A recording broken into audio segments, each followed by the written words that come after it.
The battle to become the leader of the Siege X era is moments away. A best of 5 between 2 valiant teams for that trophy behind us. This is where it gets serious, Nivi. Exactly! It's time! It is do or die. This is the moment we've all been waiting for. Esse é o momento que todos nós estávamos esperando.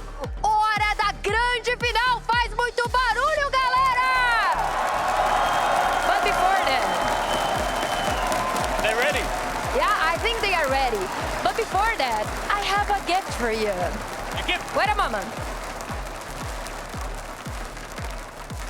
After the invitational, after the reload, I think there's only one thing missing to make you officially Brazilian. That's it.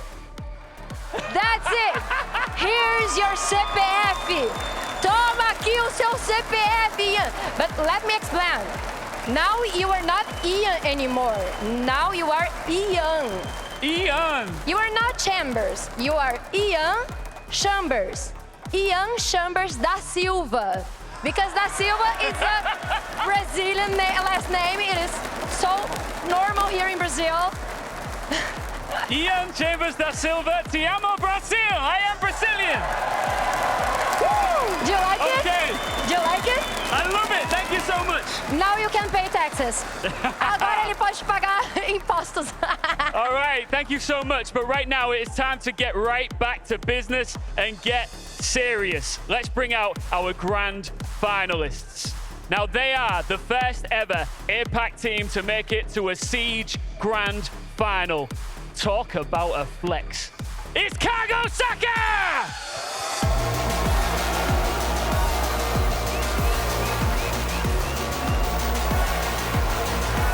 Eles não têm medo de nada. Eles se autodenominaram carrascos de brasileiros, venceram a Elevate, a Liquid. Será que o feito vai se repetir hoje? Os estreantes de palco Tier S estão muito confiantes.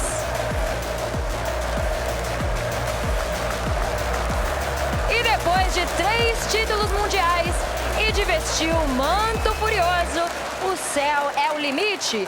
Eles querem mais.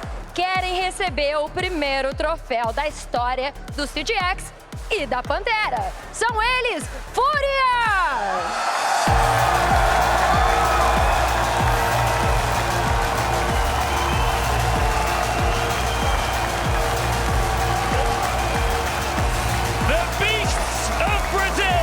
Looking for the glory of old under a brand new banner in a new era.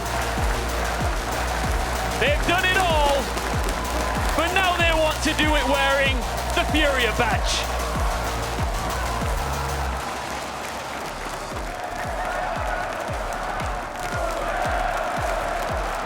Philippox, Akali, come on in.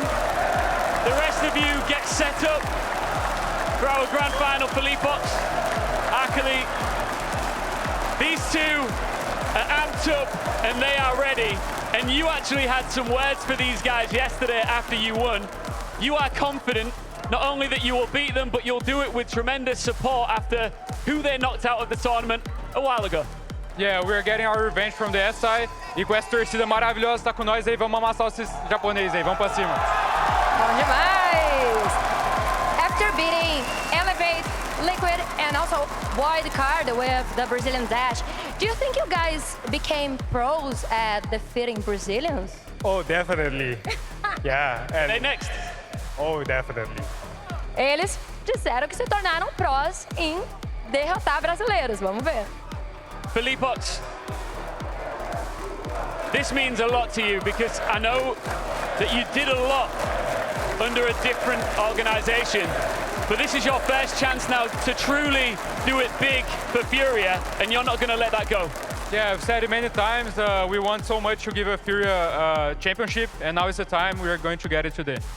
É a hora deles conseguirem um troféu aqui representando a camiseta furiosa. Títulos eles têm de monte. Agora é a hora. Let's see. Did you guys prepare anything new to defeat Furia? Oh, that's secret.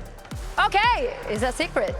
Actually, I just want to ask you, you've already made history. I want you to take it in. You are part of the first ever Japanese roster, the first ever APAC roster to make it to a grand final. But then tomorrow morning, you don't want that to be how you remember the story. You want it to become champions, right? Yes. And we will do everything we can to lift that shield. Shake hands, guys. The atmosphere in here is going to be mixed, but go and take your seats. Yeah. All right, listen, let's figure out how this crowd's feeling right now. I'm feeling... Galera, eu tô a fim de saber como que vocês estão se sentindo nesse momento. Ó, o Ian foi de um lado e eu vim aqui do outro. Então eu quero saber qual torcida, qual lado da torcida que tá mais animado. Ó, eu quero só esse lado de cá, em frente a CAG OSAKA, quem que vai fazer muito barulho pra poder deixar eles intimidados. Vamos lá! Vamos fazer barulho! All right, so we're trying to find out which side is the loudest. These guys are already loud. Vamos fazer barulho!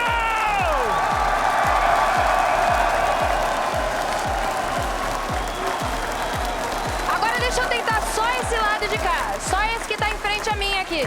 Só vocês. 1, 2, 3 e vamos fazer barulho!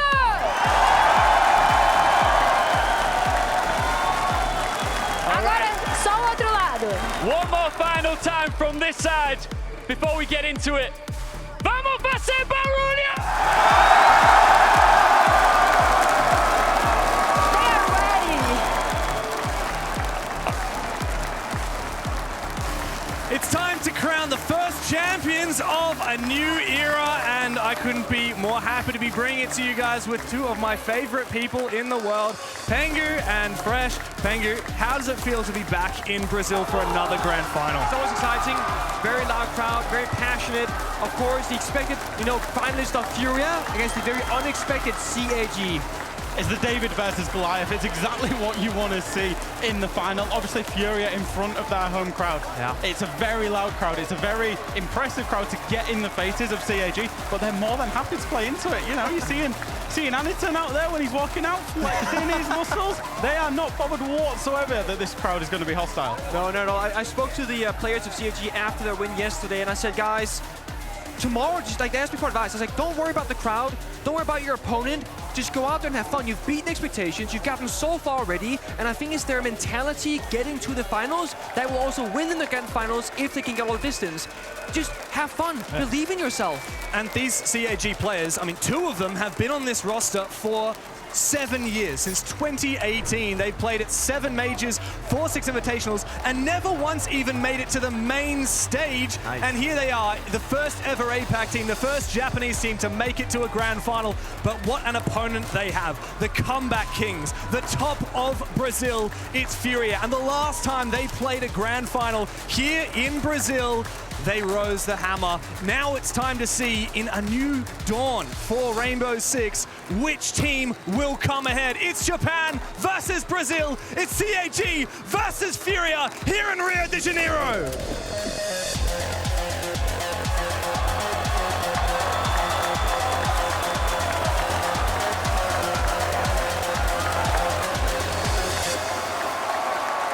CAG started this new style of playing the game back in around October of 2024. They've then went to November Major, got 18th, sent home by Chiefs. Went to SI25, got 12th, almost beating Unwanted, who finished 4th at that event. Now they're in the grand finals, and they thank their coach DD for making the strats and setting the tone for how to play the game strategically, and that's what they showed us earlier. They can play the older, slower style of the game, which they could not do before. It really feels like they've matured as a roster. We've been used to seeing them time and time again come to these events and be the unpredictable team, to be the APAC team, to be the Shield team that you can't really expect. It really does, for me, feel like they've matured, especially Aniton. He's moved into the IGL role as well. And I think this is a new era of CAG that we're seeing. And as we say, it's constant improvement all the way to a grand final. Who'd have thought it, even at the very start of this tournament? Yeah. And there's something something to be said for the disparity, like we've said. It's a David and Goliath matchup, but we've seen this David and Goliath matchup before. CAG and Furia have met in the server, most recently in Boston at the 6th Invitational. It was in the playoffs, and Furia won 2-0. But CAG, they stood a fighting chance on that first map. It had to go 8-7. That was on Cafe, which we will see later on. Of course, here on Lair is where we kick off what is a very historic series in the age of Rainbow Six. And for Furia, they're looking to defend that title. They have not lost a match in front of the Brazilian crowd ever as this roster. That's ridiculous. I was thinking about what should CAG aim for before this matchup starts. Right now I'm thinking, go on a map that's, you know, strong for defenders, start the defending side, all is good. Because my big fear is that Furia, we saw them yesterday against WSM, when they're on the defensive half, they will win every clutch, every 1v1 gunfight, and every moment. They clawed back for a 1-5 comeback yesterday on border, looking unbeatable on defense. CAG start on the attack up against the defending Furia, and I'm worried they're going to have a slow start. Yeah, there's two lines of thoughts for this, Nick. I think first and foremost, Furia are the best defending team in the tournament. So putting them on that defense, they're going to be strong on it naturally. However, historically, Furia don't play Nighthaven, Labs, Lair, and Consulate. Now, CAG, their permaban is Consulate. So whichever one was open, I still think it was the right choice to play because it's the weak air maps for Furia. They're good on all of them, but it's the weak air maps. Okay. Of course, Operator bans, gotta mention those. Double shield ban from Furia, paying that respect or fear towards CAG and Anakin. Whereas CAG, they don't want to deal with that stalling of the Tugarao or those Asami barriers. This is gonna make the initial entry points a little bit easier for the attack, and I think for CAG, focus on that first step, don't get overzealous. And you mentioned the shield. While to our ban, we still have Anakin on that Blackbeard. He has to do it to us. Yeah, he's going to get on the shields. You know, he does flex off the shields from time to time, but we've seen plenty. He's a specific, he flexes all the time, but he flexes on and off the shields whenever needed. Like I said, part of that maturing for the CAG team is that they're not just focused around Anakin on the shields. They're not a shield team anymore. They're a great team with, you know, variation in strategy, and then they can throw the shields in when necessary as well. Much more depth. I think right now for the players of CAG, mentally speaking, get your first kill, you're going to be so good. There's nothing worse than going down 0-2, 0-3 in the KDA, and you're sitting there getting to your own head. Here comes the first approach. Nate goes out, half the round to go. Anakin on that Blackbeard, making progress in this hallway. The Fury will answer back with a C4 going wide. Anakin wants to make an entry here, caught in the dread mine. He does help flush out the top of the mezzanine. Look at the peek, and that's the first engagement of the grand final. KZ, the lion to fall to Anakin on the shield. Let's see what happens next here. Attack step attempt, like it's shot down, but the shotgun off Shurip on the staircase as well. Fury, they try something they did yesterday. This time, CG did read them perfectly, unlike W7M. It's the ultimate flank watch, that shotgun, even on the attacking side. Unusual to see the Deimos bring it, but Shurip's also got that pistol. Speaking of the Deimos, here comes that Vendetta, the tracker.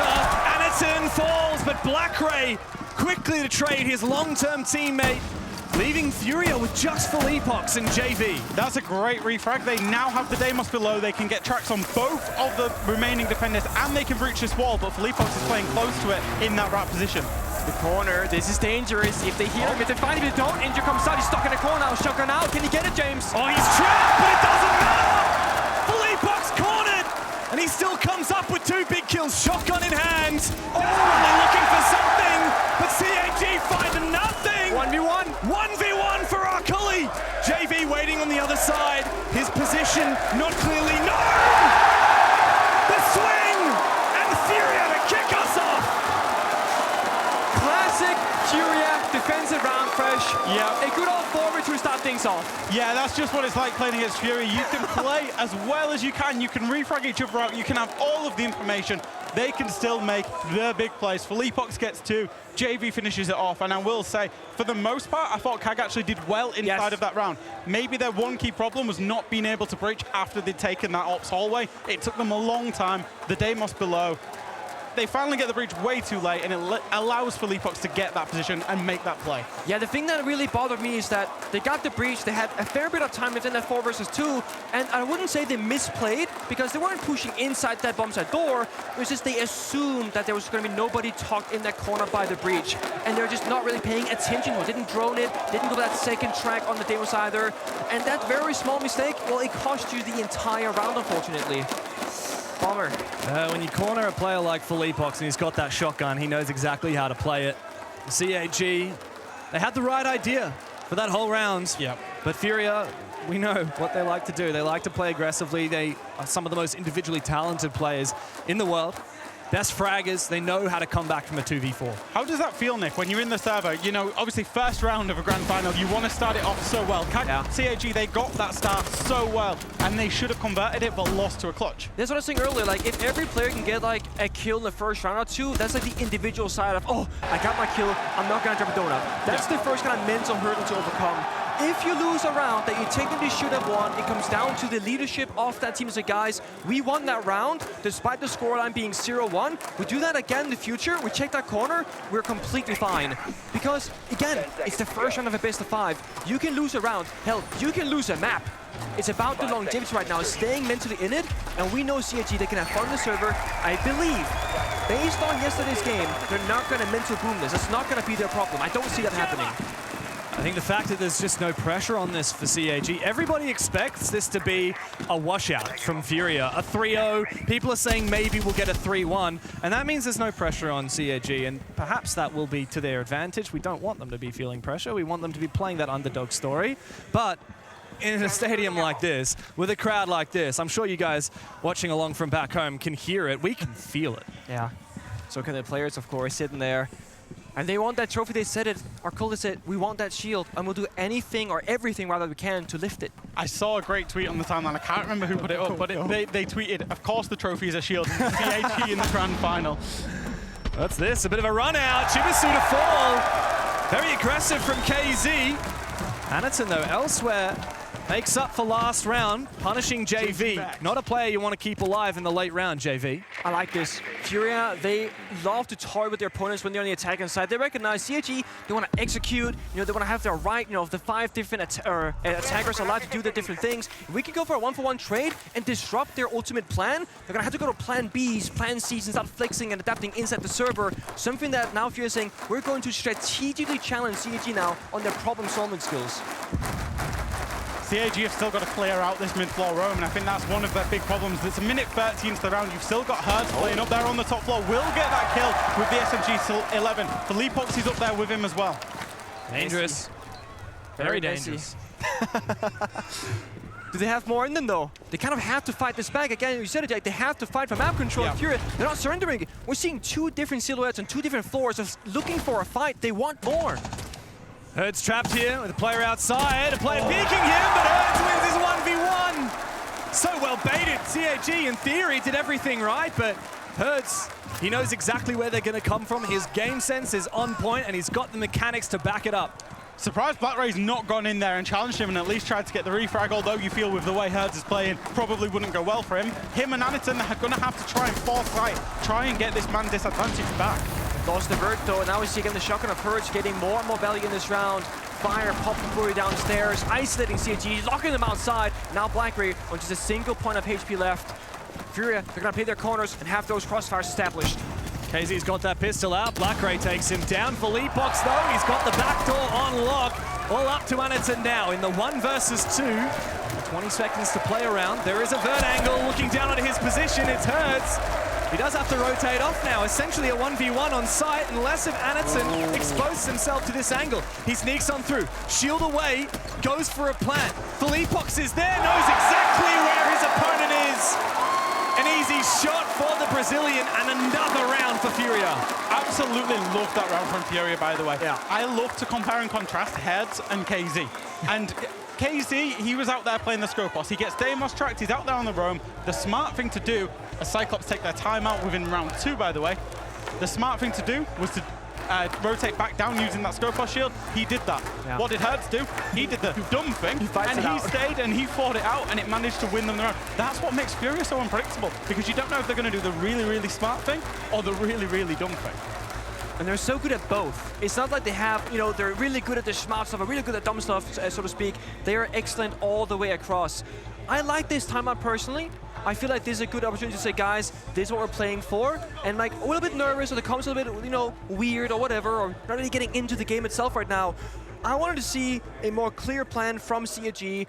whether are we gonna go for a roam clear or we're gonna go garage and hit the bomb side. We saw Anakin on Blackbeard being one of the last 2 attackers alive. That's your entry operator. When you have a player stuck in a corner, whether it's Hers or KC, find them on that first or top floor, send the Blackbeard in. They are raw taking these gunfights, no real droning, and no real gunplay. I said KZ makes the smart plays. He also does the run out to get the first What's a kill smart as well. run out though, right? Pretty It was safe. very smart, yeah. Tactical aggression, which is the name of the game for Furia.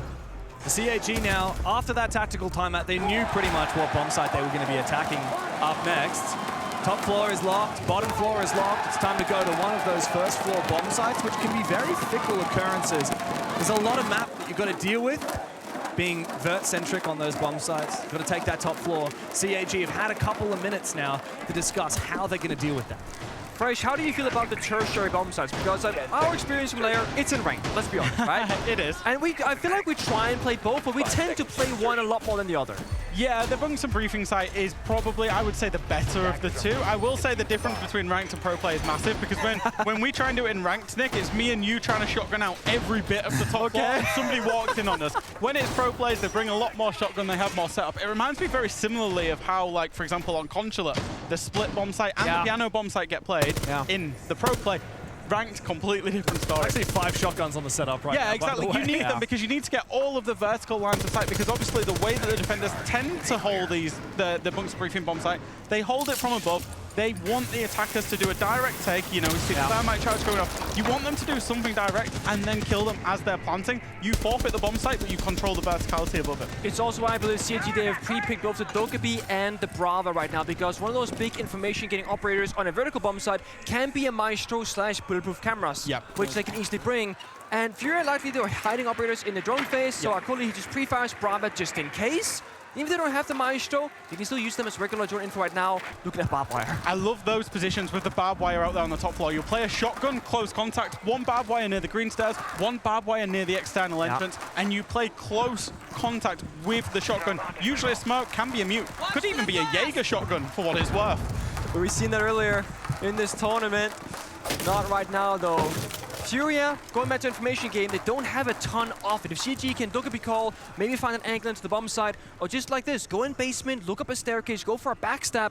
But you said it, Fresh, when you play this bomb side in pro play, it's all about covering each other's, weaknesses, the entry points for the attackers. CG shouldn't be ratting around for a gap, because there shouldn't be a gap anywhere. Feels like they're going to fall into the trap that Furia is setting by trying to surprise Furia and getting onto site, by attacking this middle floor only.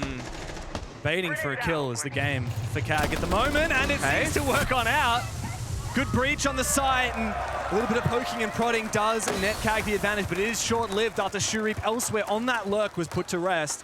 Furia still maintain dominance of this top floor. They still have a lot of setup as well. The smokes from CAG not clearly used for the execute. As I say that, 50 seconds left. A smoke does prevent the angle onto Blackgray. He's actually going to confirm the plans. 8 players alive in the server, and the Japanese have pulled off a daytime robbery. Now for retake time, the thing is, defenders have to go downstairs, and if they do, attackers can go back upstairs. Absolutely, that's what you want to do as an attacker. You want to use the defenders' holes against them now because they can't smoke off the same way you did as an attacker. But here's the moment where KZ can get onto that diffuser. Look to ninja it. It's up to his teammates to cover. Nobody from Cyclops can deny it. Oh, Fury, you've done it again. This story will likely continue because this is just how they play Rainbow Six Siege. CAG did not get that upstairs control, didn't find the vert, had to sprint through a bomb site door, and guess what? The defenders, they closed the weakness, they closed the gap, they shut down CAG. I don't know who was more surprised that that plant went down, Furia or CAG, because in the post plant, it didn't look like they knew what to do. Yeah. It's the danger, right? They went for a really deep and well-covered plant because it's easier and safer to get in there and get that diffuser down. But the problem is you've got to cover it as well, and Furia took advantage of that ill-placed diffuser. Was very, very surprised as we see these highlights come in. Very surprised that Furia didn't bring a single Warden on this lineup. Of course, you can bring the Warden with the shotgun. You can use the SMG-12. You can see through the smoke. In the end, they managed to make it work, but it was a glaring weakness inside of that because the plant was going down in the smoke. They knew it. They were spamming the smoke, but they couldn't quite hit their shots. That's what about Indy, right? When we talk bulletproof cameras, they had one. Dokkaebi call came out. Same with Maestro. Dokkaebi kind of completely counters you. I would say soulless as well. Yeah, you're not gonna know, where they're planning at all times unless you activate the overclock mechanic, but you can track what is happening. Had they had a little bit of information, or just simply a defender answering the phone call immediately and hopping on that one camera on site because there was a camera, but the issue is because CAG found the opening kill, it didn't allow any of the other 4 main defenders to feel safe enough to check the cameras. You know what's crazy? The scoreline is 3-0. Yeah. But the game isn't a 3-0 game. It's not at all. It's CAG either have way. been more than competitive and maybe actually should have won 2 of the rounds that we've played out of 3 so far. I would maybe go as far as saying, in terms of control, they're controlling this game better than Furia right now. They're just not clutching it out. Furia have that clutch potential. That's the difference between a good team and a great team at the minute. Yeah. We see CAG though, they got tricks up their sleeve. Warden ban coming through and a glass immediately after. Yeah. Whereas Furia, to no surprise, triple shield ban, get that out of here. So again, CAG no longer a one-trick pony. They're showing us strategical depth, saying, yes, we got the shields, we need them, but we can also leverage other operators. It's Anderton leading that charge, and I know he's been playing a lot of Capital, a lot of Grim, a lot of shields, of course. Glass is a different beast. It's hard to entry, and your entire team has to play around this, and they only have one set of smokes to support Anderton's playstyle. Here's a peek from Herds. We know Furia, they're happy to challenge 50-50s, even perhaps unfavored gunfights. That said, this time around, Herds does fall on backware. Back up to that top floor where CAG got so close last time around and then fumbled in the 4 versus 2, thanks to some heroics from Philippox and JV. One of the problems, again, for CAG is that they're going upside across, as we've seen the initial breaching coming out there from the Ace. Again, they've got nothing to deal with the bandit batteries of the site itself, so it's potentially going to be sending that Deimos or Sharik below again to try and get the bandit, but if that happens, it's going to be in the late round. Yeah, out of nowhere, Anderton just gets that kill. Smoke goes out. 2, in fact, despite the reinforced wall is there. Has to jump in, shoot it, right? That's the only set of smokes for this attack. They have to find some value. It's a breach in the wall. Love this idea there with the ace, the breach, the pre-placed smoke as well. Cheeky there from Anderton. They can't get through, or he can. Okay. He is somewhat trapped as of now. Has made his way onto the staircase. Good coverage now from CAG. But where's the next step? Yeah, they're in, but where are they gonna go and how will they get there? Toxic Babes, all 3 spent, 2 C4s in pocket, but again, it's a great shot from Hertz. Yeah, dirty one as well. Another from Hertz. Holding the fort here on the bomb side, peeking these angles aggressively. Usually, the attacking side takes control of the mezzanine. This time, Hertz refuses to give it up, hungry for a little bit more. Blackray moving on to his position, unable to breach the wall to his left, means that Herds is going to be feeling very safe, comfy on this bomb site. His head spotted for a brief moment, a couple of warning shots sent his way, a few pre-fires from Blackray, and into the site, CAG going for the servers. A great wallbang from Chibisu. He's going to worry about the crossfire he's about to walk into as well. Arkuli's lost his head. Nate's got massive on the sides. MP7 does the magical trick for Nade. Furia, doesn't matter when CAG get close because Furia always comes alive. Again? Again, and again, and again. It comes down, Nade gets a big 3K again. Another player on this roster that is getting a big moment, a big multi-kill to win them the round. And I will say, and I'm going to keep harping on about it. When you attack this top floor of Lure, you've got to breach. You've got to get that main breach off in the office at the very, very start. Yeah. Whichever side you do, you've got to get it off. Yeah. They didn't twice now, CAG, and it's forced them into attacking in a plan B, plan C scenario, and that's where they're having to walk in ultimately blind into Nade. They didn't know his exact position because they weren't planning on going there originally. Yeah. And this philosophy can, of course, be taken to almost every single map of the game, maybe excluding something like a border or a coastline where hard breaching isn't as necessary. And it's about applying pressure to defenders, right? Yeah. Fury had to worry about the 3 bombs at doors, that's it. Yeah, even Herds. Herds got a big double kill in there. You know, picked up one, picked up Anderton on the refrag. He's been able to be stood in the middle of the room because he's not being pressured from the external breach or the internal breach from the upside because, very simply, a bandit was in existence. Yeah, and this, of course, comes down to the difficulty of playing these flex operators. When you got stuff like Dokkaebi, and in this case, a Ying, before it was a shield or glass. By the way. Ying shotgun, by the way.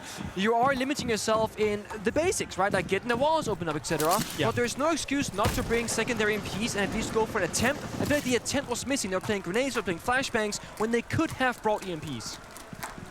also Maverick, if you want to get fancy with it. There's options. A lot of options. The CAG are changing their options from round to round. You know, last round they went for the vert with Deimos, or rather the first time they attacked that top floor. I think the second attempt, they actually completely changed their strategy. It was a nice idea, but as you've said, there are holes in the plan for CAG that Furia, if they can hit some gnarly shots, will exploit. And that may well be the story of this game. Here's an early one for Philippox. Shurip's having a really rough game so far. 1 kill to his 5 deaths. And we saw him on the face cams before. He's looking a little bit shaken. Herd somehow survives. The attempted cut here from CAG. Back down to the basement here for most of these Brazilians. Pox, though, he's tempted. He thinks if he rats in these corners, CAG are perhaps just tilted enough, just worried enough, just overthinky enough that they will overlook him. Another kill going out. CAG, I would say pretty comfortable in the driver's seat right now. They got most of that map control. We still see Philippox roaming on that first floor. I think KZ on the Scopos still has a way back if he wishes to teleport. I absolutely love the Scopos on this site because KZ, as soon as it went to 4 versus 3, he got himself back to site so he could help out his teammates on the site. Should an execute go down, he can then teleport back up and retake onto the top floor and the middle floor to get the verticals back onto site. Go for a crazy swing. And he comes around, he's got his one. Anderton, the shoddy drop shot. And now suddenly the round flipped on its head. It's all up to Pox, and he's going to have to drop down this hatch. CAG not seemingly aware of his position. The vert attempted, comes out. Now they know where he is, and they can surely cut him to pieces. Chibisu goes for the swing. Finally, Cyclops are on the board, and they're silencing the Brazilian crowd. Very silent indeed. I was expecting some sort of roar there from the crowd, but there is none at all. None Mika in the crowd that we saw on the cam just then. She is the one Japanese fan that they have imported here. Who wins, one Mika or thousands of Brazilians? Oh, look, she's an optimistic type. I don't imagine her spirit falling at any point in this series. And I will say it's nothing less than CAG have deserved. They deserve to be much more competitive on the scoreline. Yeah. I think it was a really, really good execute, particularly Aniton being able to make that play. I'm presuming he did it off the back of Yin Condelas. Shotgun has the double kill, really opens up the round for his team. Here we go. Yeah. Bang. Drop shot. Drop shot. Bang. Yeah. Drop shot. We've got to have some Rainbow Six bingo. Getting drop shot by Aniton, whether it's on a shield or on a shotgun, that's an inauguration for any player. He's currently the saving grace of CAG, at least from the fragging department. 8 and 3 at He's the the moment. one that's holding his own in the gunfights. Not just that, but also think he's taking the pressure on the operators that he's playing. If you're playing the shield, you're playing the glass, playing the Ying, it's all down to you to execute, to find that way forward for your team. Yeah. Just like last round, he's in the bomb site first. He gets the 2 kills. His teammates, they just follow in. It's clear already. I love the reaction that the CAG players had as well. A lot of teams 4-0 down, first map of a grand final, your map pick as well. Maybe when you win that round and make it 1-4 would be relief. For CAG, they were just loving it. They were like, it wasn't we finally got one, oh, we've got an uphill battle. They're just enjoying being here despite that scoreboard pressure. And also, to put this into context, yeah, this is CAG's map pick, but Furia, as you said, best defense team in the tournament on a defensive-sided map to kick things off. Yeah. If CAG can make this a 2-4 split, perhaps we're not to be so worried for the chances of the Japanese. We spoke of the EMPs, bandit walls in the wall, just rotate it off. If they do it right now, we know the coast is clear, that wall should be opened up, and that will mean the first step. Come on, commit to it. You got this Black Ray, second EMP through. Should be a done deal. Little bit nervous. What? The second EMP must have missed. Did they miss it? They missed it. How? The first one hit it, the second one didn't land in the same area. They get set because they were hesitating. Gotta commit. I know you're a lover of bandit tricking, Nick, and I know I was expecting KZ to be out there on the bandit trick. He ran away, free wall, and then they've not got it. They lost to nothing, essentially. What they did. What I will say, it might now force CAG to go and clear out that top floor, which generally is the preferred way to approach this site. And they can't get the exterior and this internal wall. It's going to be either or now. So they can, once again, plan A is probably done already. They gotta go to plan B and look for a different way in towards this map. We're looking to Aniton once more on the Ying shotgun to say, guys, I can carve a path in this specific area, but there are so many different directions, so many doors to worry about. You have to show up elsewhere. Akoli, I just checked, he does have his glasses on. He has off glass performance, 0-5 right now. I want to see this guy show up, get his first kill, because I think right now he might be in his own head. He's not gotten that. Oh, it's fine. I got my one. Once he breaks that curse, I think he'll be fine, but he has to get there first. Ideally, what we need here from CAG is to at least breach that exterior wall here. And it is possible if Arkali throws a nade from the internal door that we're looking at just here, he could clear out all of those, the batteries and enable that breach. He might have just done it. I think he just did it. Yeah, we good. Bang. Damn, give me a color commentator. Look at you, James. Give me Well my done. color commentator. No, card you right stuff, here. James. And no opening kill as well. Here they're gonna go. Will they go all the way in? Smoke's coming out again. Warden is banned. Echo Drone and one C4 can maybe save Furia this time.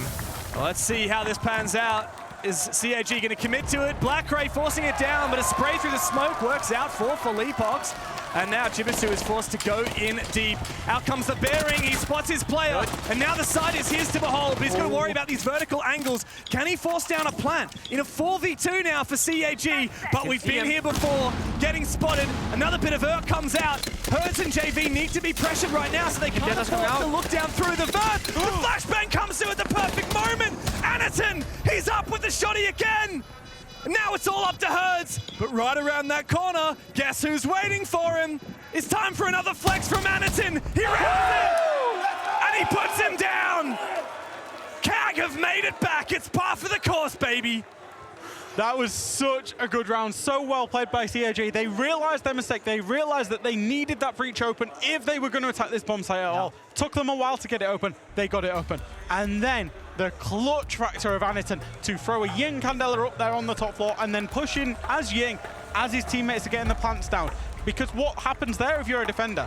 You either focus on Anaton that's pushing you, or you focus on the planter and Anaton gets the free kill and you play the score, the man advantage out from there. And you saw Fury, they were trying to go for the planter. They saw the Candela, they completely ignored it, trying to get down the guy below, thinking their timing will be off. I was thinking to myself, Anaton is late. He should have been there maybe 10 seconds earlier, because if you hit one of those shots from the verticality, the planet dies again. It was so close. Like that Ying Candela could not have gone off at a better time. I mean, arguably 0.5 seconds earlier would have been a little bit, you know, it was a bit closer comfort. But CAG, 2 rounds? Yeah.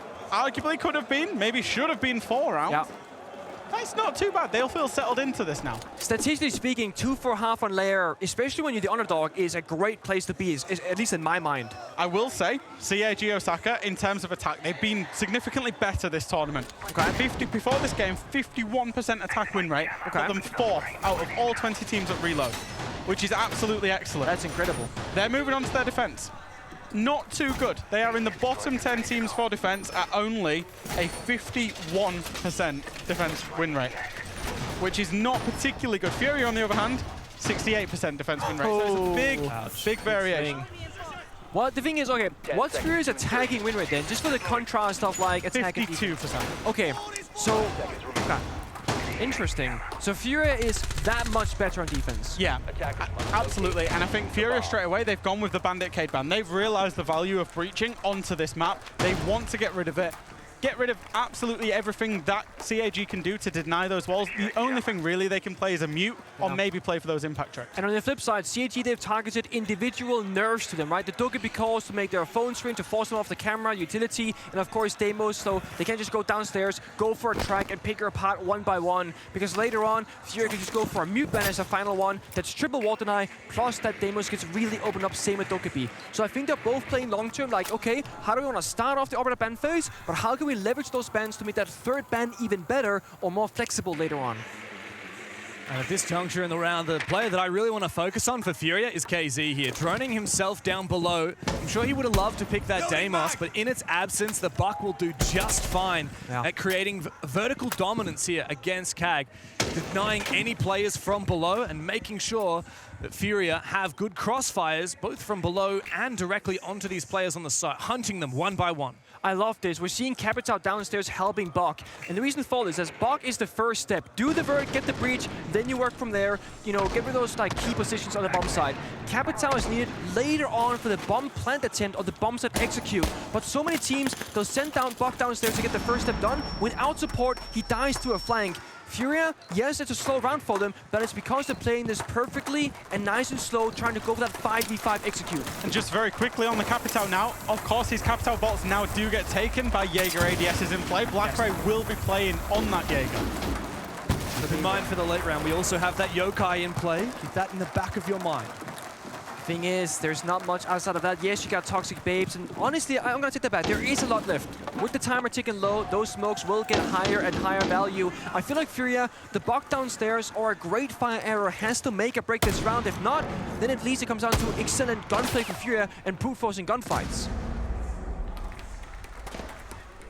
Time delay here for CAG is keeper barriers. Just blocking off these windows. They want to burn the clock as much as possible, but Furia has cleared out this key position behind the desk. It's great use of the block. As you said, Fresh, and it's getting more and more value. CAG forced further and further back, but they're getting the smoke in the right position right now to go for a plant deny. They're reading each other quite well. It will come down to those entry gunfights. Still waiting.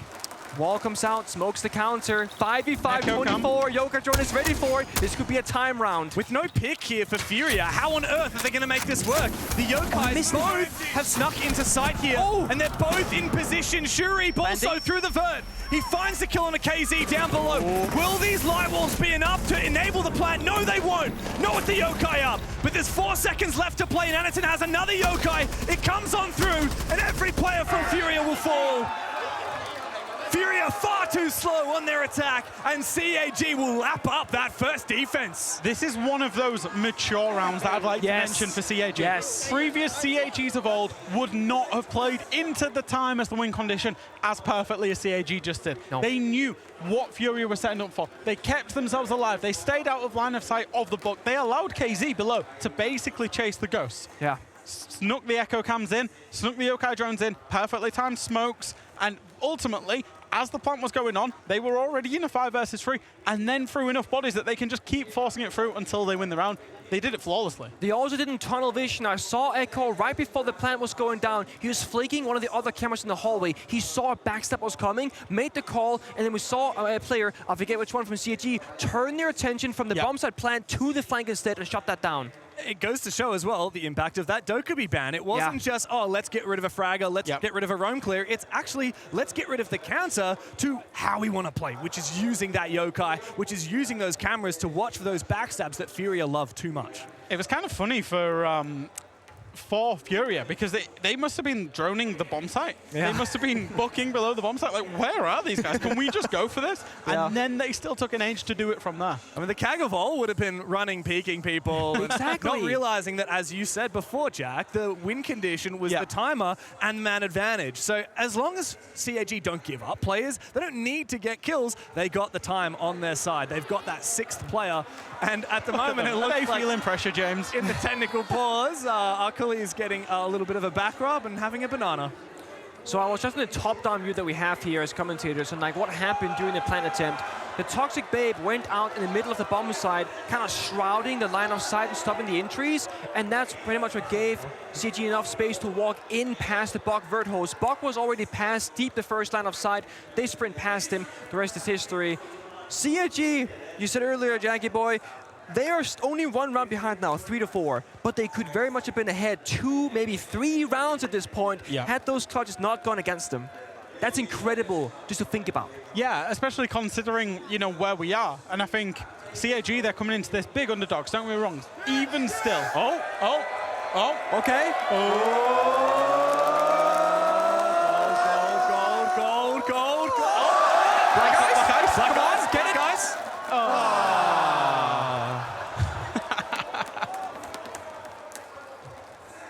It's always like that, isn't it? It do be like that. Oh, here we go. Here we go. Oh, yeah. Hit the tricep. I gotta tell you, it's not often that the Brazilians cheer for someone that's not Brazilian. But they see game, they respect game when they see it. Oh, here comes the thighs. Here are the quads. Oh my God.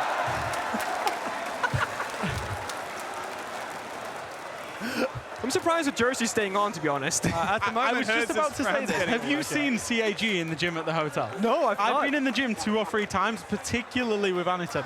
Topless in the gym every single time.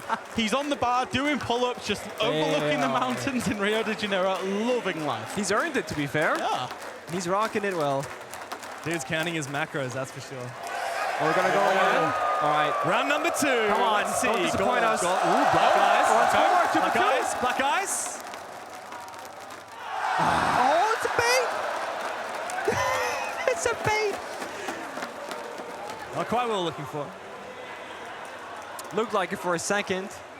Gotta tell you, right, look at the contrast here. When we have a look at the players down on the stage, these CAG guys, they're flexing, they're laughing, they're having their bananas, they're playing with the crowd. Furia, all locked in. All conversations. Oh, here we go. Go on. Go on then. This guy's unreal.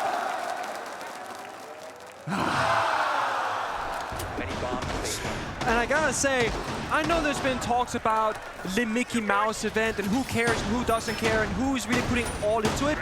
I saw yesterday when Furia they won and made the grand finals, sprinting to the crowd, their partners, their family, their close friends were there. There was tears. It matters so much to them. You can't tell me that these teams don't want to win. You can't tell me that winning here in front of the home crowd doesn't mean everything to Furia. A lot of these players actually live not in Rio, but in Sao Paulo or in other states here in Brazil. They all travel here. I've spoken to so many Brazilians who have traveled across the country to come to this event, to see their favorite team or their son or their boyfriend come and play in front of a huge crowd cheering their name. Means what every player wants. The CAG, they've been the nice guys, the fun guys, going out early in tournaments, and they find themselves still the fun and nice guys, but at the highest level. And I know, regardless of what happens here, they're going to look back to this and just be so proud of themselves. We'll get into the round for a second, but I will say it feels like the crowd have two favorite teams. Yeah. They want Furia to win, but their second favorite is CAG. Yeah. I think CAG can earn more of the crowd as they keep performing. Our Cooley's on the board. There we I go. don't know if he got one last round because we had the rehost, but he is guaranteed on the board now at least. That's his first kill. Yeah. There it is. That curse has been broken. He said, okay, guys, 5v5 time. Numbers are even, and they start off this round that could put them to a 4-4 even scoreline in a 5 versus 4. Plus, Nate is in the Monty, JV is on 0. This is a very slow-paced round for Furia. It's about map control, information, watching flanks, and denying utility. And of course, we are going down to that basement site. That will be the sledge off the board, but very, very fortunately for Furia, they do have that redundancy in Felipox playing the RAM. Yeah. KZ also has that secondary shotgun as well. There's few ways for the attack to gain any easy kills, right? There's no Capitao, Dogabit Demons are both bent away. It comes down to, you don't even have grenades anymore because Sledge is dead, like you said. So yes, they can gain information, they can have the Vert, but how are they going to force a plant attempt or a bomb set execute, especially when that first Ram Boogie Drone gets impact grenaded immediately, and there's 3 more impacts waiting for the following ones. Second impact going out, and again, the Vert is very limited, and they're still roaming above. You still wonder about that for CAG. Furia, they're trying to do a half clear. They're trying to use nade on the Monty to try and get a plant off, but there's still roamers out there on the middle floor that can retake. There's still the defenders inside of sight. Feels very risky to me. Time will be a problem. And also, I believe they found a few of these Vulcan canisters as well. That's the late round utility that'll be so essential. JV's actually on a little bit of a lurk, but Shurip and Chibisu are both still on this roam. Yeah, the question is timing, right? You have no real info for defense. The only one is if they hit the bomb site doors, surely Shulip has to know something's up, but for now, they are only guessing where the attackers are coming from. And they're right by those doors, smoke goes out perfectly. That's one less smoke to deal with the Monty. Only one left in pocket. Buoy canister already used earlier as well. The Dread Mines as well will alert CAG to the direction of this Furia push. Doesn't matter if you've got that Monty, if you're blind. Another smoke goes out, but Anaton is caught unawares, and Furia are able to find their entrance to the side, but Shuri finally comes to life. It's all up to JV, and this is why Furia cannot afford not to address the players on the roam, because Shuri back to bite them. Great usage of the Vulcan from JV. Nade comes in to support, and now JV, he's farming. It's all up to Shuri. He's the player above, and he's done so much damage already. But Nade is forcing that plant down. And now in a post plant, it's nigh impossible for CAG to retake. Fire is still there, just evaporated. The Monty's gonna block his path and just bother him, bully him. This is risky for Nate though. If he finds the right main in a pre-fire, he might go down. The only way to do this is to enable that guard break. Deal a little bit of damage. That's a decent amount. MP7 doesn't pack a punch. Time is ticking away, and Nate is perfectly happy to be playing this time game because he's still got JV to support him anyway. There's nothing in for it. Oh, it's a fickle attempt here from Shuri, but he's going to keep trying regardless. Desperately looking for a shot, and finally he realizes it's GR. Furia have finally got themselves back into it on the attack. And seemingly out of nothing as well. You know, it was JV making a huge play into sight. It was KZ making a huge play into sight, winning more than one engagement, I will say. For the most part, CAG had the win condition. They had the verticality. They had everything. And it was popping the Goyo canister for JV. Yes, it was. They got it to a 2v2. Nade's in front of another defender. He can call him out. JV picks up that one, and then boom, 2v1 post plant. And I think, actually, with that Monty exhibition that we've just had, we might be seeing the shield break getting buffed a little bit more. Certainly. The Des kind of highlighted some of this on border is Leo and Gabriel Laxing saying, yes, they got good individual skill, but the teamwork. This was Furia having a duo system right now. Nate and JV covering each other, making that progression forward. When Monty, if Nate was getting aggressive here, getting meleeed, he stepped in behind him. We see Goyo right there dying while meleeing mid-animation, and it saves his teammate and they get the kill. Yeah, it makes you wonder for CAG, what are they going to do if they keep coming up against this Monty? Because every attempt, everything they threw at them, absolutely fruitless. Also, Furia seemed pretty comfortable at dealing with what CAG brought to the board. We mentioned the Vert game. That mirror was basically just a non-pick. Yeah, there was one in pocket. Oh, the mirror died with a mirror window. Oh, that's not great. At that point, Anaton just like literally bring Oryx, bring anything, just some kind of util, something a little bit more useful. How many rounds is that now, Nick, that we feel that CAG maybe could have, maybe should have won, right? Maybe 4? It's a 3, maybe 4. 3, maybe 1 is arguable, yeah. Okay. So this could be done already. This could be done already. But Furia in that late round just have that experience. They have that nous. They have that prowess to just find a way to get over the line so far. That's that 1% difference that can make or break a round of Siege. And Furia, they got 5 players with more than, I think, 1% of skill level and experience, of course, on the board. These guys have made a lot of grand finals and they've won 75% of them so far. Incredible scoreline. It's another early, slow start for Furia. No surprise there, because again, they're respecting CAG if anything right now. Not taking that risk, not saying, we can just outgun them, we can just walk on and we own this place. No, no, no. You have to earn it still, round by round. They've seen that in the last, well, 8 rounds of this game. Another way to interpret that stat, by the way, is Furia haven't lost a grand final in 2 years.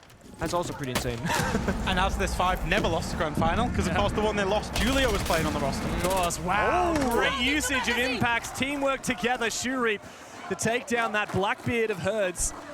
A significant numbers advantage for CAG, and in theory, right, the round should be done. But we've seen 2v4s before from Furia, so what's a 3v5?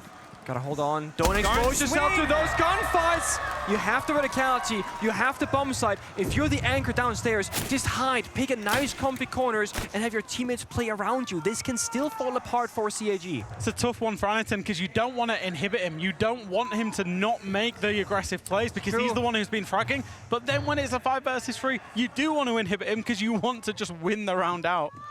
But understanding your role in every single round, and that one was about passive play from Anaton. A flank going up for Arcoli, plenty of time, but look at this, just like that!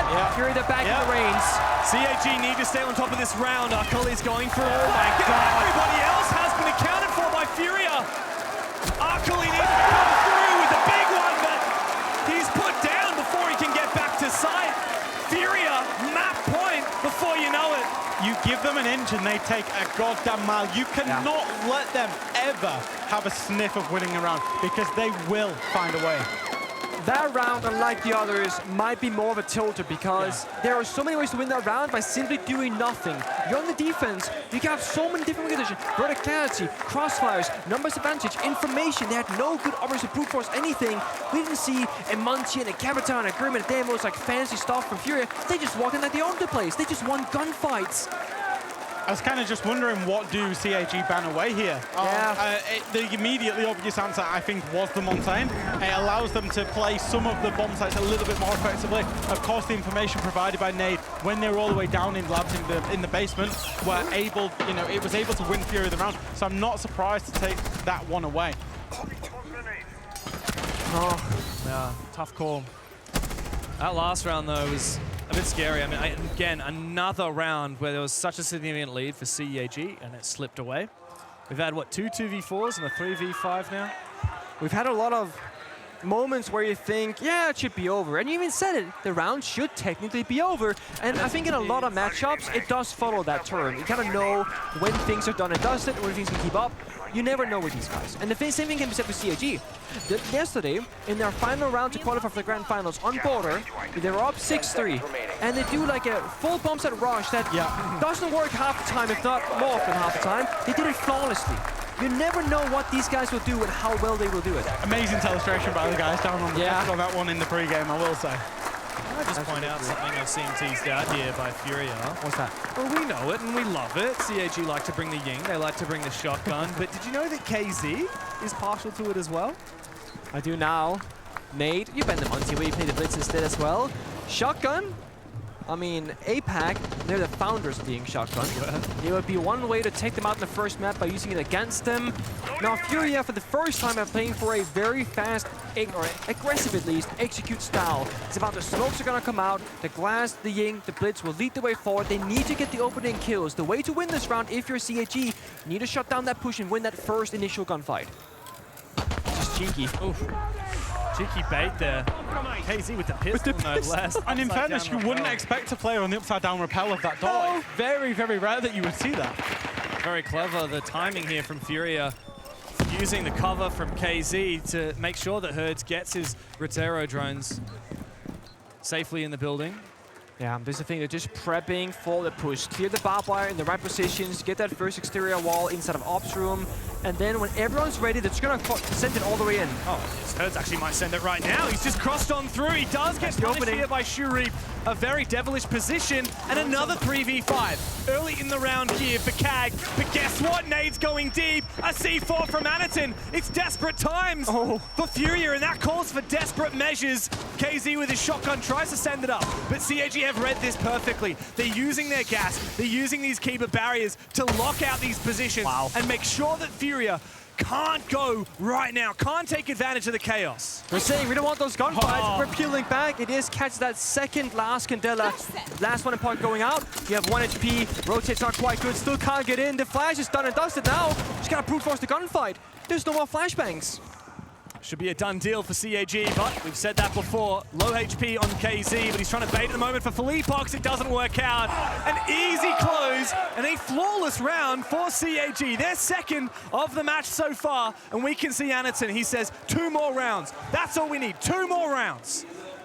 Feels a little bit, I don't know what the word is, a little bit risky from a Furia point of view to try such a play. Now, I don't mind making the plays. I don't mind trying to push in, if you're Herd, push into the bomb site as the breach is going off. Be a little bit unexpected. Yeah. But like we said, CAG, they're kings of the unexpected. They're kings of the Ying shotgun. They know everything that's going to happen, and they dealt with it so well, of course. Sharit was ready for it. I think there's 2 things right now. One is Furia being up 6-3. They can afford to take a round like that is highly risky, because if it doesn't work out, you're only looking at a 6-4 scoreline in your favor. And the second one is going to go back to that first top 4 defense of CAG, maturity. They once again, they play back, they play util, they're throwing issues at the problem instead of taking gunfights against the problem. Okay, so here's my problem. I don't mind that they take the risk. I don't mind necessarily that they lose the round. Problem is, they're going back down to the basement bomb site. What's the reason that they won the basement bomb site? They had the Monty. It was a little bit fortuitous that they managed to get the Goyo canister kill in the 2 versus 3. Yeah. Similar round repeats itself. It could give CAG another round because CAG actually played that round particularly well. It is true. Worst case, there is the tertiary bomb site, which is a bit of a toss-up for me in how it comes down to execution. Also, we see all the operator bends. We have the full picture. Both teams, they have probably prepared themselves for, hey, Warden open, Warden closed, Monty open, Monty closed, because there's no operators right now that are like outside the norm. Of course, these might not be the exact operators that are bent every single time. It's pretty common. Anderson's rocking the pocket mirror window again, by the way. But the thing is, I'm not sure if this was the case last round, but this round he's actually put his mirror window on the roam. I think he's just placed his second. So the last one is a side mirror, and the first one is a roam. But last time he forgot the roam one. Exactly. So okay. The CAG not only have they now got their roam mirror, but they also have this Valkyrie and a C4 on both Arkali and Anaton. So I expect the idea here for the Japanese is to contest harder, prevent the vertical game that won the round for Furia last time. Yeah, and when and if you give up the vertical game, you got C4s fishing for a kill. We gotta see Hertz and IQ really paying attention to where the cameras are and keeping track of that in his mind, or telling JV with Twitch, hey JV, there's a Valkyrie camera in this room, in this corner. Go Twitch drone it before we into the door, because you see right now they're a little bit wary about the vert because they know there's gonna be a flip below. This! Nade team kills! Jimasu can take credit for that one. He's looking for another one as well. Nade, though, peppering a lot of damage onto the Goyo, an over peak, and he loses his life. He didn't know when to quit, and Nade will punish, refragging his fallen teammate, but Arkali elsewhere goes aggressive. CAG back in the advantage. That's a really nice play by Arkali. He expected JV to go and support Nade onto Chibisu in that main lobby, ran, found the kill, and potentially can get himself back down to site. As it's turned out, 4 versus 3 man advantage, huge play. do not give them an inch, because they will take it all, like you said. First, they need to play safekeepings right now. Blackbeard finds another 4v2 with 2 separate CAG members, low on HP, and 1 now injured and in the grave to the Captains of Fire. This can still fall apart just like before. Wouldn't take much here for Furia to bring this back and close the map right now. Blackray very low on HP, but what kind of information have we got on these CAG players? There it is. Finally, that sledgehammer starts working. Reinforced floor. It's okay. KZ's got one at home. I sure hope he's practiced using it. Thing is, time is of course against Furia. There's still a C4, 3 toxic waves, so what CG can do right now, they can just smoke off one area, hold the other 2 with 3 guns alive. This hatch getting opened up might be a problem because that's a bit of a wild card in the middle of the building, middle of that bomb site itself. Smokes, 2 in pocket, 1 fire as well. Here they're gonna go. And the clock, though, is on CAG's side. KZ, his position now known. Up above, Nade sending out those smokes into the site for KZ. It's covered by our Cully, but apparently not well enough because Jurib's gone down. The plan is also going to be confirmed.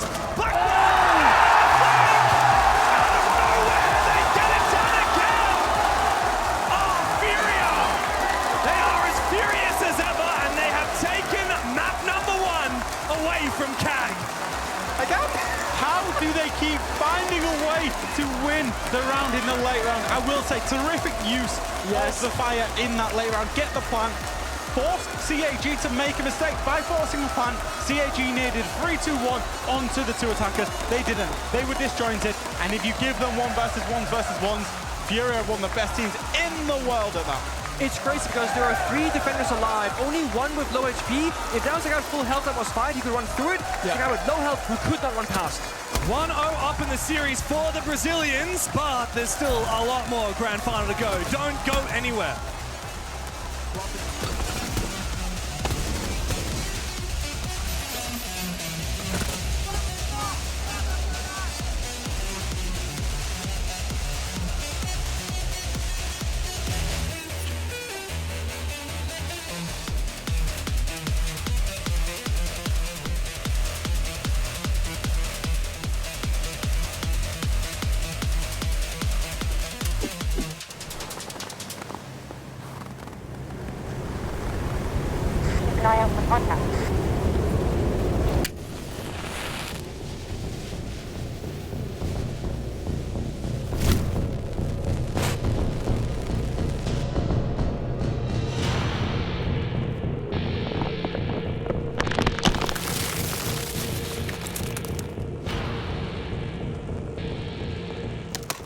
Available now.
CAG, Furia has been in many grand finals. So we can feel that you just feel like you're home.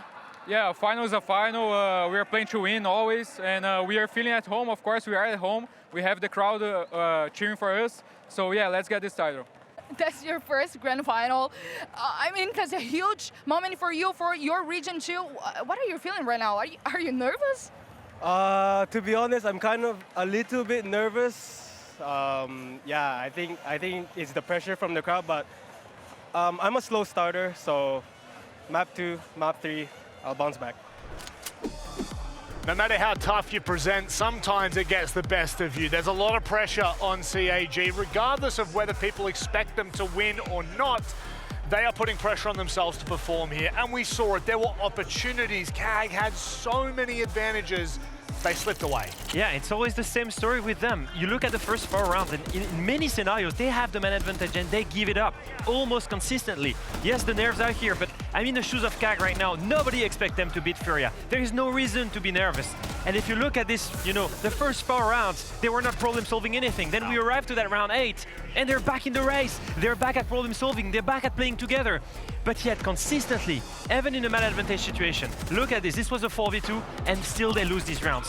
It keeps on happening and happening. And once again, Furia exploiting the weaknesses and the lack of discipline on the side of CAG. Yeah, it's definitely a lack of discipline on CAG, and this is reminding me of what CAG used to look like. Not the CAG that we just hyped up during the pre-match, because the CAG that we saw during the pre-match was problem solving. They were playing a fundamental sound and a game of Siege. We're here now, we aren't seeing that. Even playing into the bans, you're removing certain operators and not bringing a buck to play vertical pressure that's going to help your take, let alone cutting corners, not droning certain areas. That again, Furia is going to 199.9% of the time going to take advantage of. A zebra never changes its stripes. It's true for CAG as much as it's true for Furia. Furia are always in that moment. Afama, look at the opening kills to each side. Wow. CAG has always been in the winning position and getting that first entry kill, especially from Anakin, but then immediately, whether it's not understanding what they want to do, not understanding the approach, or just not playing together. We can see right now the potential in CAG. We can see them being in control of most of the rounds, at least in the beginning and in the middle of the round.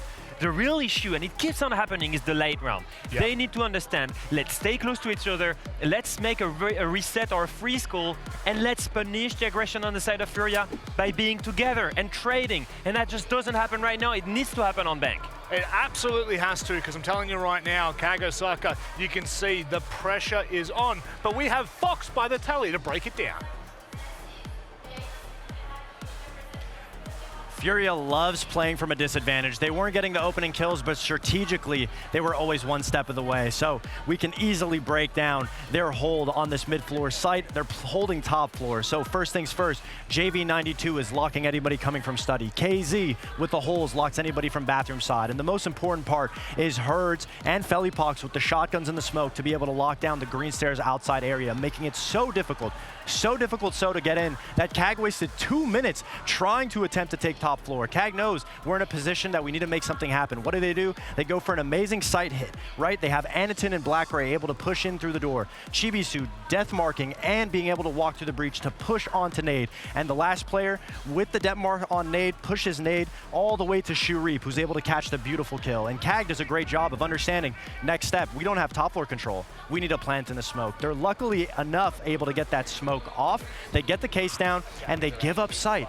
What does Furia do in this position? They understand they don't have top floor, they don't have downstairs control. Let's just retake site, and they do it off of an amazing JV92 play from Medbay, where he's able to get the first pick, position behind the pillar, and he stays alive. And this is so crucial. Him staying alive, able to shut down the second person, puts CAG in a position where they lost complete control over pillar, and they weren't able to do anything once that defuse came down. And Furia, honestly, have looked amazing mentally and in-game when it comes to their gun skill, and we have so much, many more plays that we can get to watch after a short break.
all, but here we are. We have 3 keys of Game Pass to give away for the fans, but they need to answer the question right. That's right, Maria. So not only do you get Game Pass, you get 3 months of it, and you get exclusive items in CGX when it comes out that nobody else get their hand on, right? So what we're going to do is we're going to ask some questions right now. Starting with you, sir. Question number 1. Who did Furia beat to get into the final? To get into the final, I came to the game yesterday. It was, W7M. Correct, W7M, you get a pass. Should we get another one in? Yeah, another one. You ready? Okay. Where did the last 6 Invitational happen? In Paris. No! No. You know. São Paulo. Oh, it wasn't Sao Paulo. Does anybody know? The last one? The most recent one. Boston. Boston! He got it right. There you go. Okay. Should we ask one more? Yeah, sure. Let's do it. Okay, the last one. Who did W7M beat in the final in Sao Paulo of the 6th Invitational? Space Clan. Correct, Space Clan. We got another winner. Another Game Pass. Thank you very much, guys. Make some noise. Vamos a hacer barullo. We got some more to give away, right? Yeah, but they don't know that much about the game right now. I don't know why, but okay. Marie doesn't look happy at that at all. Thanks for Game Pass for the rewards and giveaways, of course. We're back here for the grand final and time for us to dive into map 2. We go to Bank here, gentlemen. Is it an open playing field? Is this an opportunity for CAG to come back? I mean, I'll let you take that with an opportunity for CAG. For me, the real question is, do they have what it takes to beat Furia? We've seen that they have what it takes. We've seen it in the early and the mid round. Bank, huge map. But that's the one map where if you don't have discipline, you will get punished by roamers. They need to step up their discipline game. Bring Nomad, bring Gridlock. I don't care, bring Deimos. Bring something to crowd control Furia and you will win this. If you're Furia, you keep doing what you're doing and what you do best, and that's being aggressive and being in the face and playing confident and play into those strengths. Obviously, you and Fox already highlighted, we're seeing a lot of team play here, but we even saw that last game, especially in those last 2 rounds. Even if you're in a 2v5, every player is a 5-man player themselves. Gents, thank you very much for joining me here for Bank. Before we get underway, Maria was courtside with the coaches. You were facing a 3-times champion. How does this affect your preparation for this game? 3連続世界チャンピオンのフューリアを対戦するんですけれども、これは皆さんの準備やメンタリティを影響を与えますか？そうですね。まあ勝ったら勝利にふさわしい相手、その勝った時に俺らが本当のチャンピオンって思ってもらえると思うんで、相手にとって不足ないです。Yeah, so I think if we beat them, this particular team, we're going to be the real world champions now. So the pressure's on them, not on us. Everybody is saying that this is going to be an easy game for Furia. What do you think about that? I thank you about the confidence in us, but I don't agree with this because CAG is playing very well in this tournament, and in the last map, I think we won because we are more experienced in finals than against them. So I don't agree with this. Okay, I'm shaking, I'm nervous, and I'm not even playing, so let's go to the second map. Maria's nervous, and understandable if you're a Brazilian fan. More so understandable if you're a Japanese fan. Map 1 was very close for CAG, though. What do we think about Bank? Well, I think we've not seen Furia on it, James. That's one of the big things. They've not played it yet at this event. It's actually the 2nd lowest played map in the entirety of this event after Skyscraper. It's a bit of an unknown in this case, but also I will say Bank and then Lair, they are a little bit similar in some ways. There's a lot of map to work with, a lot of roaming, a lot of problem solving. So if anything, I think the first map was a decent warm-up for what's to come. And for us, Pengu, this is our first time casting the modernized Bank here in Siege X. You guys at home reckon that Furia have got this 4-1. Let's see what CAG have got for us on Bank. The comeback, can it happen against the Comeback Kings?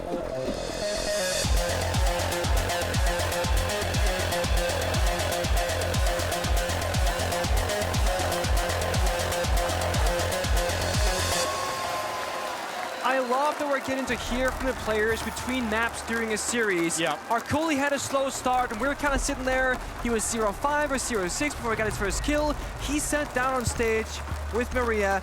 He's a player who naturally and always typically has a slow start. He will bounce back on map 2 and map 3.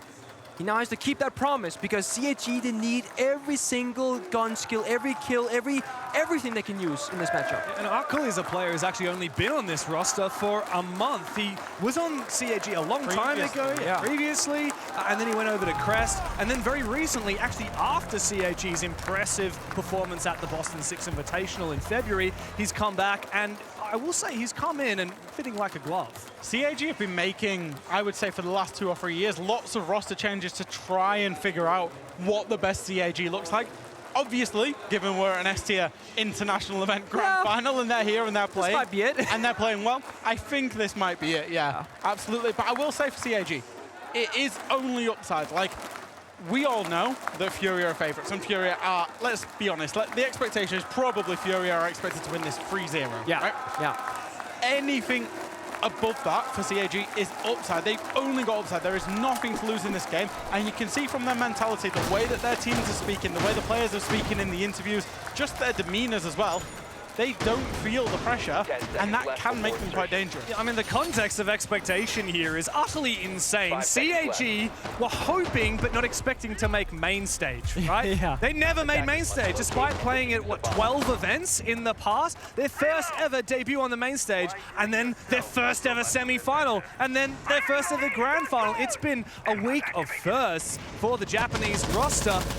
Winning a map against the former world champions, I mean, that's just another cut above, and yet still possible. We saw that on Lair. Yeah, I think even though Lair was a loss for CAG, there's also a big one-up for them, so to speak. That they showed that they can go toe-to-toe with Furia in so many different rounds, in so many different ways, besides the clutch factor. And clutch is something that even some of the greatest teams in the past haven't had that much of. You don't need to have clutch to be the best team in the world. Furia just happens to have it, and like at the highest level. This is cheeky. A little minigame happening here in the garage. I'm trying to work out if KZ knows that the Yokai Cam has seen him or not. It seems to be looking at the roof, so I think he does know, but he's not been able to get rid of it until now. Genius, honestly. One smoke grenade for Yokai Drone. I'm gonna say worth. That second smoke grenade be utilized to try and take the gunfight, but here they come. 1, 2, 3 players. Another smoke comes out. Is he gonna be able to find this one? He just needs to find the feed, but Shurip on the long angle finally takes down the Glaz. Thankfully, JV has come through just in time to get a refrag. Meanwhile, Felipox has actually snuck into the bank vault. There's 3 CAG players still alive. They have the numbers advantage, but Felipox is just about to change that. Chimasu's got no idea he's coming around the corner. And now locked out of the site. Blackray and Arculi trapped in server as JV brings that diffuser towards the site. Should be a free plant right now. The HUCG had no crossfires. Now they lack a way in. This plant will go down secured. It will be a 2v2 retake attempt from CAG. How is it going to work out, though, with Blackray and Arculi coming from separate directions? And Felipox seems to have a good read onto the position of Arculi. An easy spray down through the wall. Everybody knows where Blackray is. Another numbers advantage for Furia that they pull out of their asses. We often talk about IGLs in Siege, Nick. We all often talk about IGLing around and the theory of around. We often also at the same time in that conversation hear the word shot calling. Now that was a perfect example of a shot call. KZ realized 3 of them had pushed Garage to get the kill on him. JV was supporting him and got 1 kill back.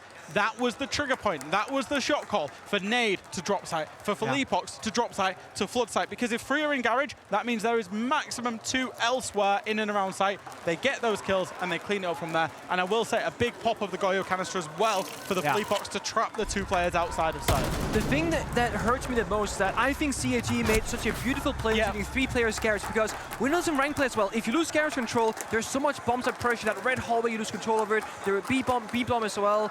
You just can't really walk through the bombs anymore. So sending 3 players a clear Garage, genius. Glaz is dead, also genius. But it comes at a cost, it comes at a price. It was the right play by both teams. That's what you want in the grand final stage. CAG, the right play to get that kill onto KZ because he was a huge threat for them. But a great shot call and a great reaction straight away from Furia. Decisiveness to get that round over the line. Like, had the CAG players killed KZ, maybe a one-for-one trade, got themselves back to fight. That play doesn't happen. Exactly. And the thing about that basement bomb site is that it's pretty safe. You got reinforced walls, hatches, etc. When you're going top 4 on that second bomb site, you're thinking, oh, we can bring Castle, Asami, Mira. Well, 2 of those 3 operators are gone. It has been a Castle, Asami operator ban, which means the bomb site is very open with nowhere to really hide or play from. And off the rip, JV from ATM Repel. It's a classic. Gets a kill. You hate to be that guy that dies to it. It's a classic in my ranked game. Yeah, I will say. It's a shame as well because Jibasu having that DMR on the Aruni, he was one of those main operators that CAG wanted alive to contest. Those long-range fights. Hang on a second. Yeah, he knows. Lurking downstairs. KZ hunting for a kill. Full information on Arkuli. I only can imagine that he mustn't have activated his ERC-7 disruptor on the Vigil, his gadget, to try and prevent those drones coming through, and it leads to his demise. And now Furia are really in the driver's seat of this match. A little pre-fire from Anaton is lucky that magnetized to KZ's head. That's gnarly. They reinforced all the CEO walls as well, so that heaven portion where KZ was playing from was very safe, but they've lost presence now. We saw a shield and Philipbox coming out. Echo is a great counter to the Blitz. If you stun a Blitz operator, he's gonna sideswipe his shield, expose the entire core of his body and his head. So with one Yoga drone and one player looking for a swing, they can try and get this kill. Blitz hears it though. Yoga stun missed, and he's got backup downstairs from Hertz. Well, that Yokai is going to be deadly against this Blitz. It will force the shield back. However, a good shot from Hertz, and the Rayora comes out.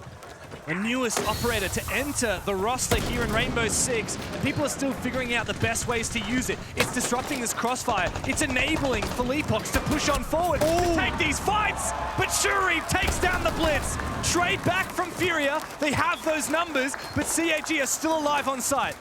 Want to see those crossfires now, but they're armed. And again, the team flash. Doesn't matter. The injuries for Anaton. 1 minute through the clock this round with 50 seconds left. What an angle from Anaton, but quickly traded by Furia. Another valiant attempt from the Japanese. But these guys, when they're on the attack, you just can't count them out. You can't ever. Furia are simply incessant. What do you do now, Freshy boy? I feel like with Castle Asami, that bomb site is doomed, no? Yeah, it's hard. That bomb site is so much harder to play, particularly for the bans, but also one of the previous tactics in Rainbow Six Siege. Core? Is that what we're calling it? The previous Rainbow Six? You call it core. When you could jump out of the CEO windows, you can't do it. You can still do it, but you will on ADS, and you are much more likely to lose that fight. We saw someone do it the other day. I think it was Fearex. Yeah, it was got the hip fire though. Yeah, I think it was Rin on the hip fire shot. We saw it in the show match. I will say the show match was played on Bank, and it didn't work out well whatsoever for Raza Company. I will say Bank's a curious one because the basement bomb site, I think traditionally is the best bomb site. Yeah. Then I think a lot of teams prefer the CEO bomb site, but maybe now it will be open area as was the tertiary site, maybe will start becoming the secondary site. The concern though is as soon as that Azami ban comes through, it's much harder to play inside of Staff Room, because typically you want to be playing on that B-bomb. I think Bank, and correct me, you know, this is very much from feel, but I think Bank feels attacker-sided. Teams are comfortable attacking onto Bank. Yeah, it was in one of the recent seasons. I'm not sure if it's changed, but I know last year Bank was very much an attacker-sided. Certainly more so with the new bans as well, and the way that you can compound them, because previously with the old operator bans, you could only ban one of the defenders. Obviously, both teams had to ban each side. Whereas now, when you're attacking it, you can ban 2 defenders as well. So you can get rid of the Azami and the castle and really force it into attacker-sided ban. And you can ban whatever you don't want to deal with, and it resets on the flip side, right? So you usually say, oh, screw you defenders, you're going to have a miserable time, and they will only be that same way if CAG, when they go to attack, will ban those exact operators. So things will change around unless you mimic the opponent, but since CAG are starting on defense, when they get on attack, they could be down on a 2-4-1/2 again. Backs against the wall. Fury at a bit lead, and that's where you don't want to find yourself. Fury now looking for a play, server stairs and electric door. They have such a good idea of where those defenders are playing from. Archives, tellers, by the bomb site door. Blackberry upstairs and janitors. Might not fear, they're applying pressure from 2 different areas right now. The bomb site and stockroom up above, but again, no Asami, very hard to hold. Straight into a Drew Mine for poor Philippox. A little bit of a spray through the wall from Black Ray, but it doesn't find the Blitz as of yet. No more Goo Mines from Arkuli can be thrown upstairs. He's all the way down on site. He's watching that hatch drop, which is oh so much more difficult these days, which changes to aiming down sights while falling. Meanwhile, speaking of falling, CAG have gone back downstairs, giving up this map control to Furia. I think that's really good from CAG. We talked about them maturing, we talked about them playing for win conditions. Their win condition was not fighting out on the top floor. It was getting back to site, pushing themselves, as you can see from this top-down POV, into tellers, into archives, maybe even down the basement hatches if they need to, and then flank and drop onto the attackers as they execute onto site. They're very much playing the map, but there's a block upstairs from Case. He can rip that floor apart and take archives and Tiller's control. Alcala's position here, if he goes undroned, is absolutely massive, because he can cover the hatch drop and the window jump. The question is in Furia, what do they want to accomplish? A flank right now with a yellow ping, information, looking forward, knows to survive this elevator position. Black-Ray, he has to win that fight, and he does. Rare to win a 1v1 like that when KZ knows you're coming, but he does. Stay alive now. the advantage. That's the critical win condition, right, Jack? CAG need to just play passively. They have the advantage, and now they're looking to try and harass this blitz. Force him back. 25 seconds. The clock is CAG's best ally. She keeps long for time. There's one Yoka left the pocket. Another spray goes through. Doesn't find the kill, though. And Furia, they're locked out once more. This is the concern for Furia. They haven't found the kills. They haven't found the plant. They have to go deep. But a kill from Philippox. They open the floodgates. CAG now, all they have to do is find this poor blitz planting on the side. The injure and the kill to come confirmed from Shurib. And Cyclops get themselves into the second map. It's gonna be another one of those, I think, like Lair. Back and forth, weird rounds, different pacing, fast, slow. I love the Echo usage now. Two maps in a row, where they can get information, lash out, make a play, and then chill back on the bottom side. This might be stating the obvious, but given that Furia are better gunners than Cyclops, Cyclops are having the most success on their defenses when they're not fighting them, when they're scarpering outside of sight, when they're basically being ghosts. What they want is they want Furia to drone position, have to re-drone it, check they're there, move, be fluid, and then eventually play for the late round. Because Furia, you know, I wouldn't say executing onto sight is their best thing. They want to be in brawls with teams. When CAG don't give them that boxing match, when they don't give them that brawl, Furia are showing some signs of weakness. And despite that round being won by CAG, they're the ones that call their tactical timeout. Yeah, and a lot of reasons for this, right? This could be you as a support staff talking about the third operator ban, really locking that in. Think about what you've noticed so far that is not going according to plan. You can also be noticing maybe weakness from Furia, like Jack just mentioned very well there. They're struggling when you don't give them the gunfights. The issue is on Bank, without the castle, without the Asami, I feel like only basement and maybe open area, this can work. When you go Archive Stealers, if you want to go that fourth bomb site, when you go top floor, you cannot hide from a fight. They will find you. So 50-50 in bombs of success there. But I'm curious what CAG are thinking right now. Very much so. Oh, you guys can't see the operator bench just yet, but we can. Spicy one. Spicy two, actually. So they're matching the energy right now. There is an Echo band coming out from the side of Furia and a Dokkaebi band from CAG.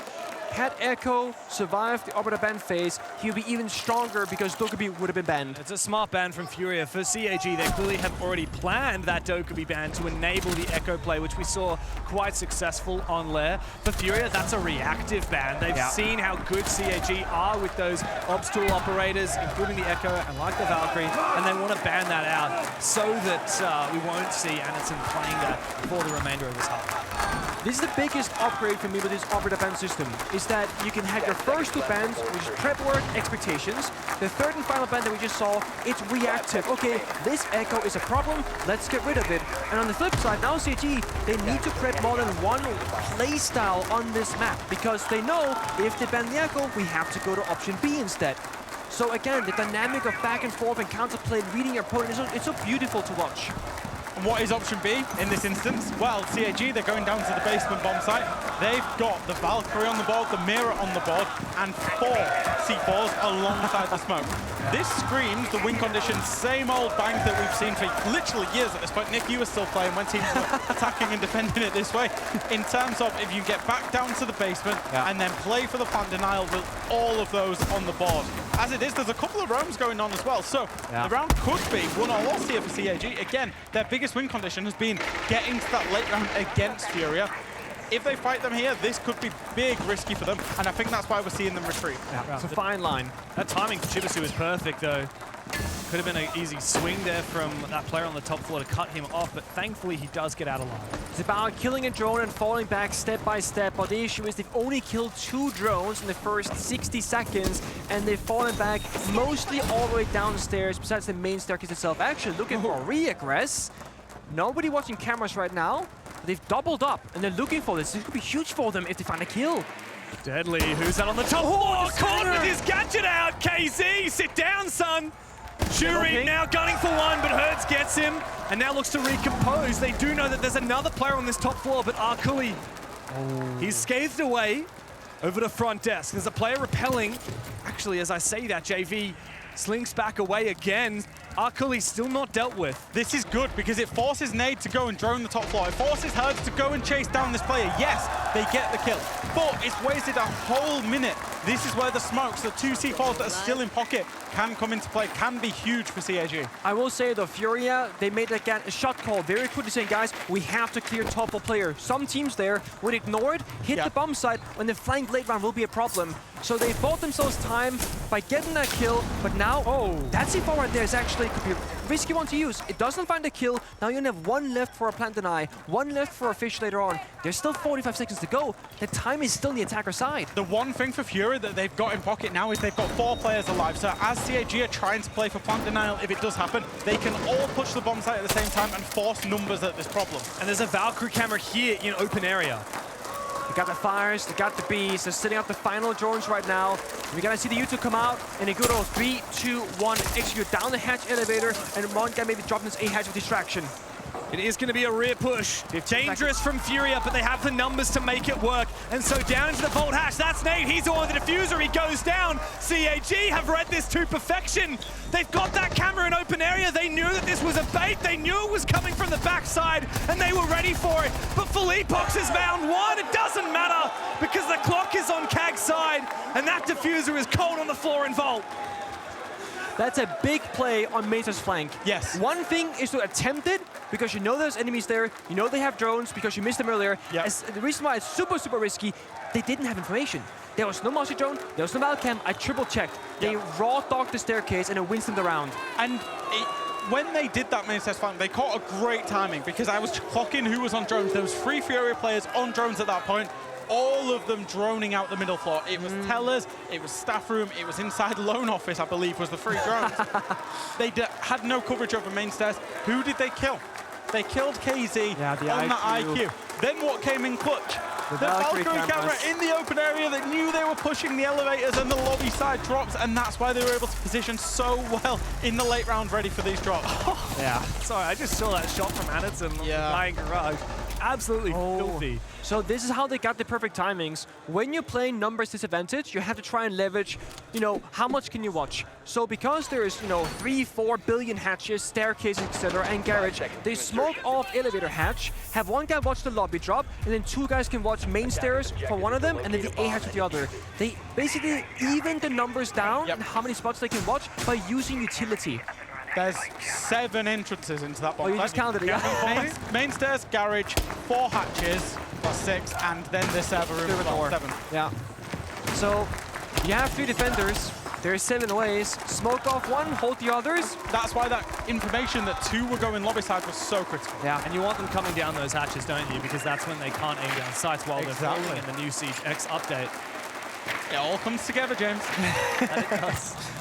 This round for me is the big one. It's the make it or break it, so to speak. It's that top 4 defense. If you can get a victory here, your bomb site will start unlocking, and you can go to a strong one afterwards, in open area, for example. If, however, you are unsuccessful, the best you can do is, of course, that 3-3-half.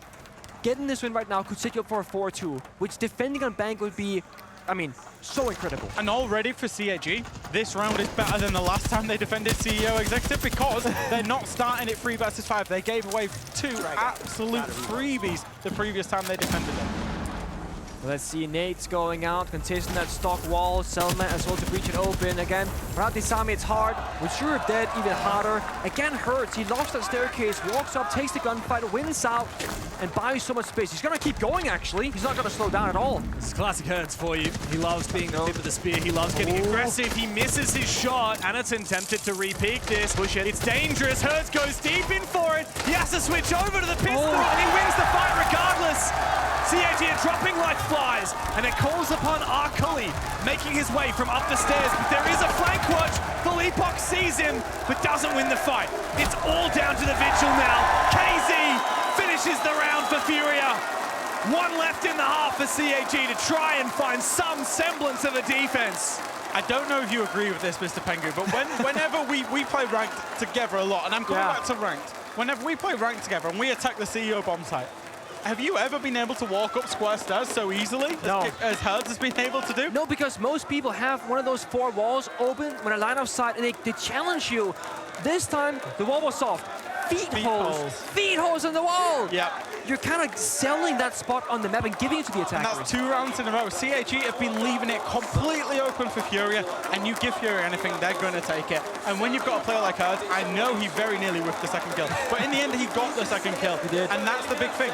Gets himself in there, opens the round up, and again, not a classical Furia attack, you know, in terms of maybe wasn't the plan A for Furia, it's being able to find those kills and just compound it and snowball from there. That's exactly what this Furia team did. I think it's much of a case of you drone, you look for a gap, and you go, guys, you can walk in this hallway for free. There was a drone in front of her to the inter-janitors that was spotting the Valkyrie in the corner. Yeah. So it wasn't a mindless Ash play. No. It was very much him getting in from his teammates and just going for an opening. Because that the 5 versus 4, they can risk losing a player, but in the end, I mean, they get them all. It's playing exactly what you see in front of you and what the defense gives you, and that's exactly what Furia did. Now we're going to go to open area and staff room for the 6th round as we see KZ making a very fast, very aggressive play. Oh my God. The building as Nade gets the wall bang onto Arkali as well, using that lion to full effect. Oh, but hang on a second. Anaton has not been accounted for. He'll find his kill and back on out. I don't believe that there will be a player in position in time to cut him off. The attempt, and I think Philippox has found it, that long-range angle. It's a bloodbath in the first half a minute of the round, and Shurip wins his as well, leaving both teams bloodied. A 3v3 with 45 seconds expended. Furia are keen to make this a pacey round. CAG are fighting back, not playing for util, not playing for side. They want those TDM-like gunfights, high fire weapons in the smoke, Mossy, and Reinforce. I think Sharif's just been misdroned there inside of the teller's office twice. No way. Potentially by Philippox. He's gonna wait, hold that angle, get that free pick later on. This means the other 2 players from CAG, they have to play their roles correctly, play safe, lure them in, give them that space to feel comfortable, then go for that backstab and lash out together. But there's so much time in this round, so much can go wrong from either side. They have so much bombs and information, there it is. but there's the backstab. Shurip left unaccounted for. Nobody successfully droned him. He's found one, but if Furia are able to find that opening on the side, it might not matter. In the back of that smoke, Shurip looks for his way. No, he changes his mind. He goes back towards the main stairs. Blackray, low HP on site. Shurip can't decide, does he want to wait out this smoke? It's a 2v2 still, and Furia have the time to re-drone. JV, not again. No way. Almost a 3rd misdrone. Shurip shoots it. His position exposed. JV superior in the advantage, and he will win the fight. All up to Blackray now.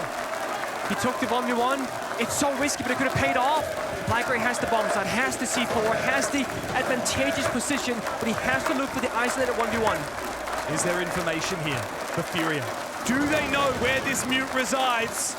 SMG-11 in hand, he looks for the headshot, but Nade gives him a new haircut, and Furia lock in the rest of that half. What's the difference there between the last time Furia attacked it and this time? They brought the pace, they brought the aggression, they brought the lion, the pre-placed drones upstairs, they were aggressive, they wanted the gunfights with CAG. They didn't want CAG squirreling away, not giving them, because they didn't want to execute out there on site. They wanted to win it in the gunfights. There's not one right way to play out that 2 versus 2, but I do believe playing together is going to get you a better result usually.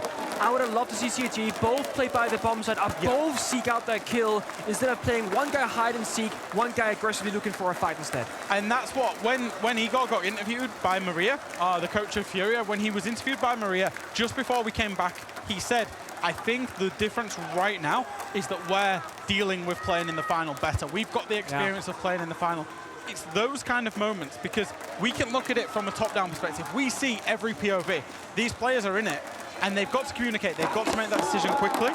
Furia consistently, across the previous map and this one, are able to do that in a late round, whereas CAG aren't. And so far, because again, CAG have been competitive, they've had the right idea in a lot of rounds.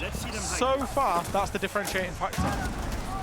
Players look at things very differently. Some players, often like the IGLs, the leaders, they can almost take themselves out of the game and look at this from a top-down perspective like we are as well. CAG, they have recently, I said like in stage 2 of last year, October 2024, they adopted this new playstyle. That's still very recent, less than a year, changing from being very chaotic, very sporadic, all over the place, kind of in-your-face team, to playing more structured. And that comes with the inexperience of not looking top-down all the time, like other teams are doing. Well, it's the flip of the switch. It's time for Furia to show us if they can hang it on defense like they can on attack. We've talked about how Bank tends to be one of the more comfortable maps for the attacking side, and CAG sure need to prove that here. A smoke ban, by the way. I was actually going to focus on attacker ban. You talk about the smoke ban first, Nick. I was going to say, I feel like banning out the smoke or the Goyo speaks to being able to go fast, to not like have those annoying like time gators and of course plant deniers. And again, it's an operator that a lot of teams play on 2 of the bomb sites also here in Bank. So Furia very often, on Cafe, just speaking about the Twitch ban, they absolutely love banning away the Twitch. They often follow it up with the Bravos. We might see a little bit of a jump up, maybe not. Potentially an exchange here. KC, he's been spotted. Chibisu is able to find that head, almost misses opportunity, but that is a bit of a blunder from Furia's top fragger, typical top fragger, having a rough series here in the grand final today. Unfortunately for CAG, they can't maintain the numbers as Chibisu, the Nook, has been punished. Excuse me, Philippox spotted down below. That Nitro cell is not going to be successful, though it was a good idea. He's looking to try and make his way back towards the site. No, never mind that. He's continuing to roam. So much action in the server, it's going very fast. Do you think you can make that point you want to make, Jack, before action happens again? No, absolutely not. Okay, we're going to hold it for now. Let's talk about it after We'll get back to it. Okay. So CAG, they get a foot in the door, they get a bit of map control, they get Philippox like low on HP now, and they burn out the only C4 left in the server. This is great, especially with that smoke ban. Time is on their side. Bit of a whiff there and then Quintela, but you got more in pocket. You got to try and go again. Lesion's proving a little bit of a difficulty here for the blitz of Anaton. Makes his way forward. Is there info on where this position is at JV? Yeah, and he wins it. Arkuli, though, did fall. It's an even trade. Does leave Furia worse for wear in terms of the HP battle, but Philippox finally finished off. Now CAG have the numbers advantage. They have to be sure not to give it back again. But guess who? It's Nade underneath the server hatch, and he's desperately looking for something a little bit more. Anaton likely to see him in a second, but not before he gets Shuri. He might get Annie as well. Hertz has come to support him. It's only Black-Gray left. Another numbers advantage for the Japanese that they simply cannot hold on to. And Nade has dodged both of those nades. All up to the sentry now, the striker rather, and he won't find a damn thing. He is indeed struck down by Hertz. A great kickoff for Furia on their defensive side. They're so stubborn. They are so stubborn in their positions. Yeah. They will not give up any single position on the defense without a fight. And why wouldn't you when you're Furia? Because you know that you can outgun anybody in the world. And that's exactly what happened. When we were in a 4 versus 4 scenario, 3 versus 3 scenario, it was all being played out in tellers, archives, open area, staff room, nothing on the bomb site. Somebody could have, honestly, somebody could have waddled in from garage, from dirt, from absolutely anywhere into the bomb site. There'd have been nobody there. It'd have been a ghost town. It's tough because they had those Valkyrie cameras about that server hatch. They had the yellow ping information. CAG, they did it well. They controlled the pace, they fought back, and they were really just gaining map control very quickly. And when they get to that 3 versus 2 with a blitz alive, use the blitz like a drone. figure out what server looks like. It was Hatch peeking first, then Blitz down the stairs, then Blitz goes to the ADS play. I don't think they realized the wall to the A-bomb was actually soft and open. No. Otherwise, Anyton wouldn't have taken that gunfight. CAG had expended a lot of their drones and information on the middle floor. And obviously when they lost players and it got down to a 2v2, those drones are staying static because obviously the players are dead. There's no drone after death. Of course, not a concept that ever came in, and especially not into pro play. Siege Mobile has it, actually. So does CJX Dual Front. Yeah, there you go. He got it. I was getting the name. I was confident. On mobile, funny enough, I believe it has a battery. So it's limited how much Same you on can... Dual Front. Oh? I've never exhausted a battery in my life. Really? On Dual Front? Really? It has a battery in the one? Maybe that was an early build I played. Okay. Oh. It may or may not. I actually don't know about that. that. But yeah, another mechanic we have. It was in test server for a short moment, not in the live build, however. Operators from CAG now looking a little bit unusual. I see an Amaro, a Gridlock, a Sophia, and I'm thinking they gotta cook with the strat. DD, the coach of CAG, was told to me he creates these pocket strats for the team and they execute them. There's lots of sound. Look at this. Okay, there's a lineup. There's a lineup. There's lots of sound here. The Gridlock track stingers, the Sophia for the stuns, the Doe could be called. Warden, wait for it to come online. Warden Echo, a C4 that can drop the hatch and go below. And maybe CAG actually gonna change their approach now with this rotation from Capital, but there are 4 players outside CEO. You can see Furia, nothing's happening in the server elsewhere. They know they have to be going for these window plays. Some kind of set piece, and the central piece will be Shuri on this Aruni, but Omaru rather, he needs to have an impact, but guess what? Philippox tosses his out and finds 2! Nothing for CAG to do now. 3 versus 4 still on their windows. What are you gonna do when Furia put a dead stop on your plan like that? Sami buys so much space. The lack of operator ban working the side of Furia right now. I thought he was gonna jump out for a second there, but again, with that hipfire change, not worth the risk. CAG, they spent one of their fires. They have a spare in pocket. If they want it over Capital or use those grenades on Chibisu, they could force Philippox out of the corner and perhaps get a kill back. It's a rotation. They're not sure what to do right now. They're pretty much locked out of the map. Oh, it rolled off, not gonna land. Unfortunately, that castle barricade cannot be cleared now by CAG. Could not get themselves to the position in time. It's gonna need to come down to Anyton. Coming here from the front desk side, coming from those stairs. Aggressive peek from KZ, he loses his life. That might be the in for CAG, but Anyton loses his. I think that might be the end of it for CAG. Furia, though, a couple of their players bloody. They need to make sure to land these shots, and they do. Easy close. And Furia continue to march their way forward. It's match point here on Bank for Furia. CAG barely able to find their way into Bank. It's heartbreaking because it's so close, and you see the vision, and yet we're so far off pulling that off once more. Whether it's the Asami or Philippox getting the first kill, the guys, Spider-Man repelling in lobby, and then getting the second. Not, clearing Philippox with the grenade afterwards. It's those very small mini games where CAG are losing out again. It's ultimately the difference between a good team and a great team. I think that's the best way to put that there, Nick, is like CAG are doing a lot of things right, but they're not doing everything right. And I think specifically the one thing that I'm loving from Furia here, Hertz did it in the previous defensive round. Whenever his teammate was making a play or having a play made onto him, went and supported him from side. Here, when Philippox is making a play, he makes a great play. Anyton tries to refrag that, and I believe it was Hertz or Arkuli that steps in, not Arkuli, sorry. I think it was Hertz that stepped in to try and cover the back. We saw Anyton get himself off that Spider-Man rappel because he was being contested. He was the best player to refrag Philippox, couldn't. So it's all these mini little moments of aggression where Furia are doing it together and in sync, and where CAG are just falling to that. A big weakness in last round to me is just how slow they were at setting it up. You saw Furia all looking at the CEO windows. It's gonna happen, guys, because they're not in lobby, they're not in heavy, they're not in stock. Exactly. So either you gotta go fast for those pocket strats, or you need to fake it by applying pressure elsewhere, poking and prodding, and then go for your strategy. CAG on the attacking side now, when it's no longer a base and roam clear, are struggling at controlling the pace. It becomes more readable for Furia because of it. Glass, a Ying, a Blackbeard. Dare I say this might be another pocket strat. There is no Warden this time. No real counterplay. Smoke is banned, remember, so they want to go fast.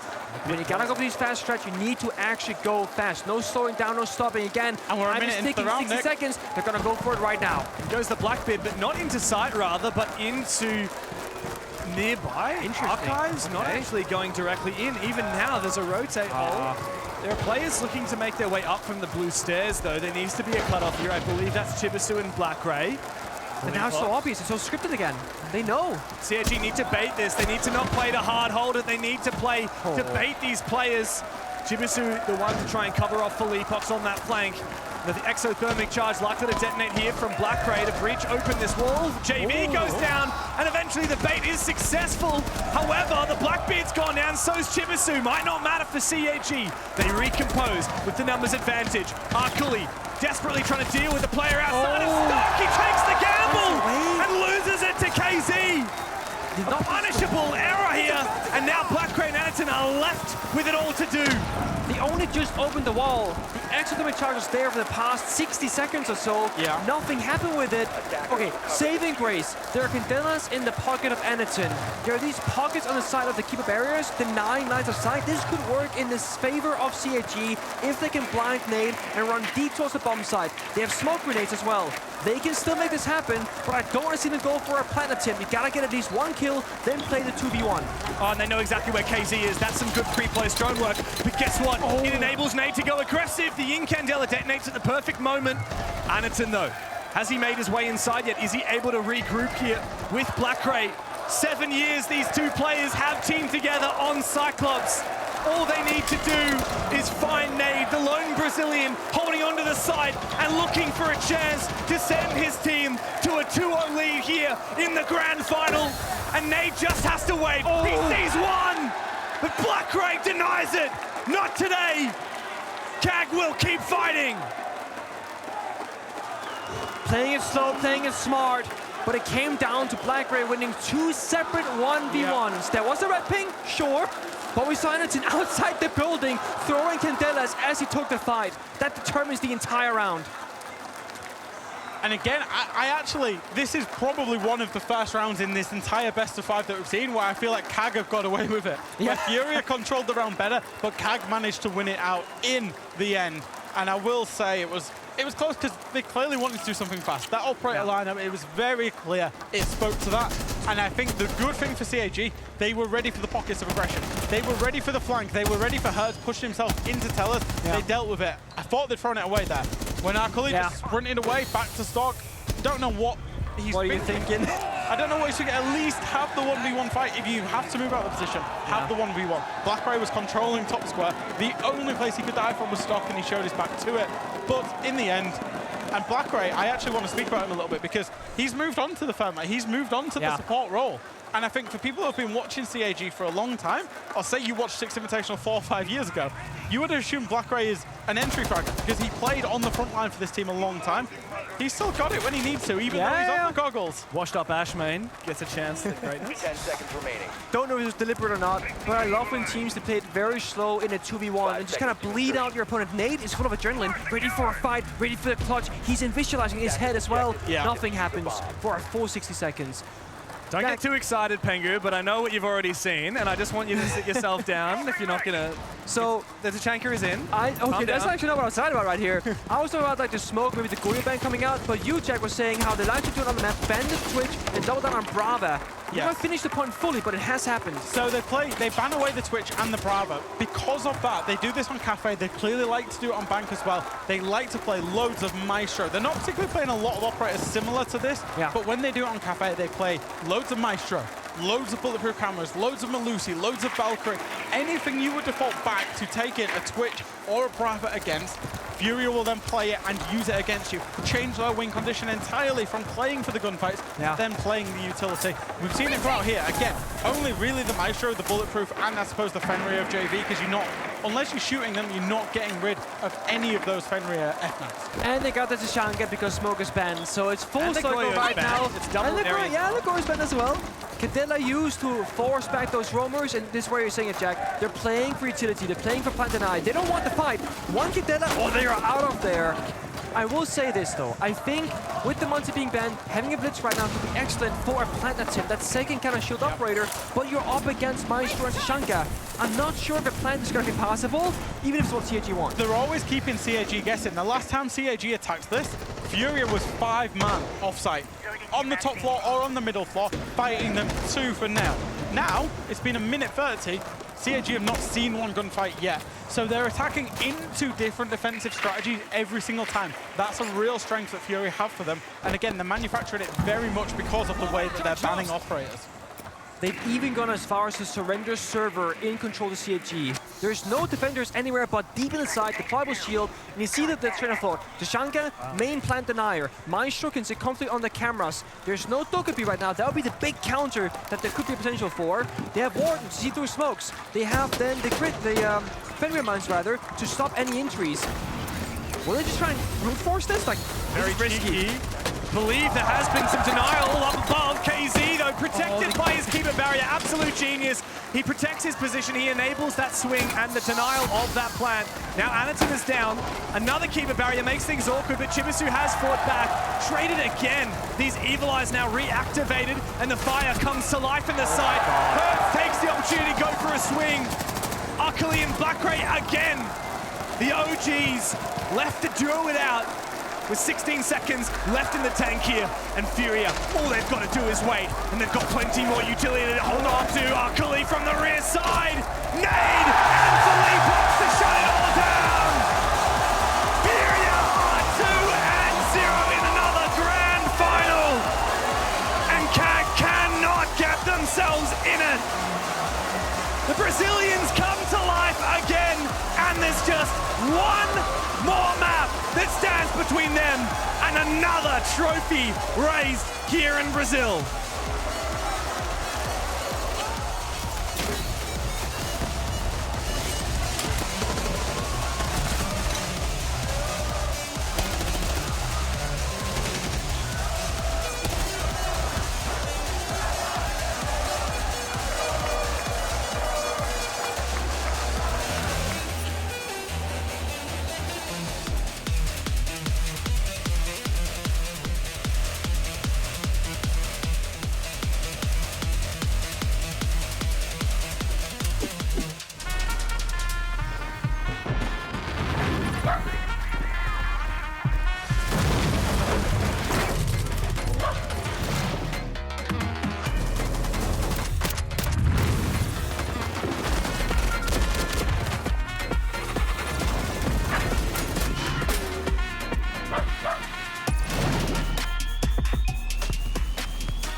is so comfortable walking around the map, picking gunfights.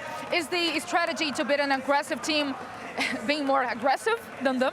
No, I don't think so. Philippox was telling us to play more slowly sometimes, but I said to him one round that I'm just going without drone, and I went there and we won the round, but the most of the rounds we were playing like sometimes not too much aggressive because we knew that they were coming to us, so we were just stopped waiting for them.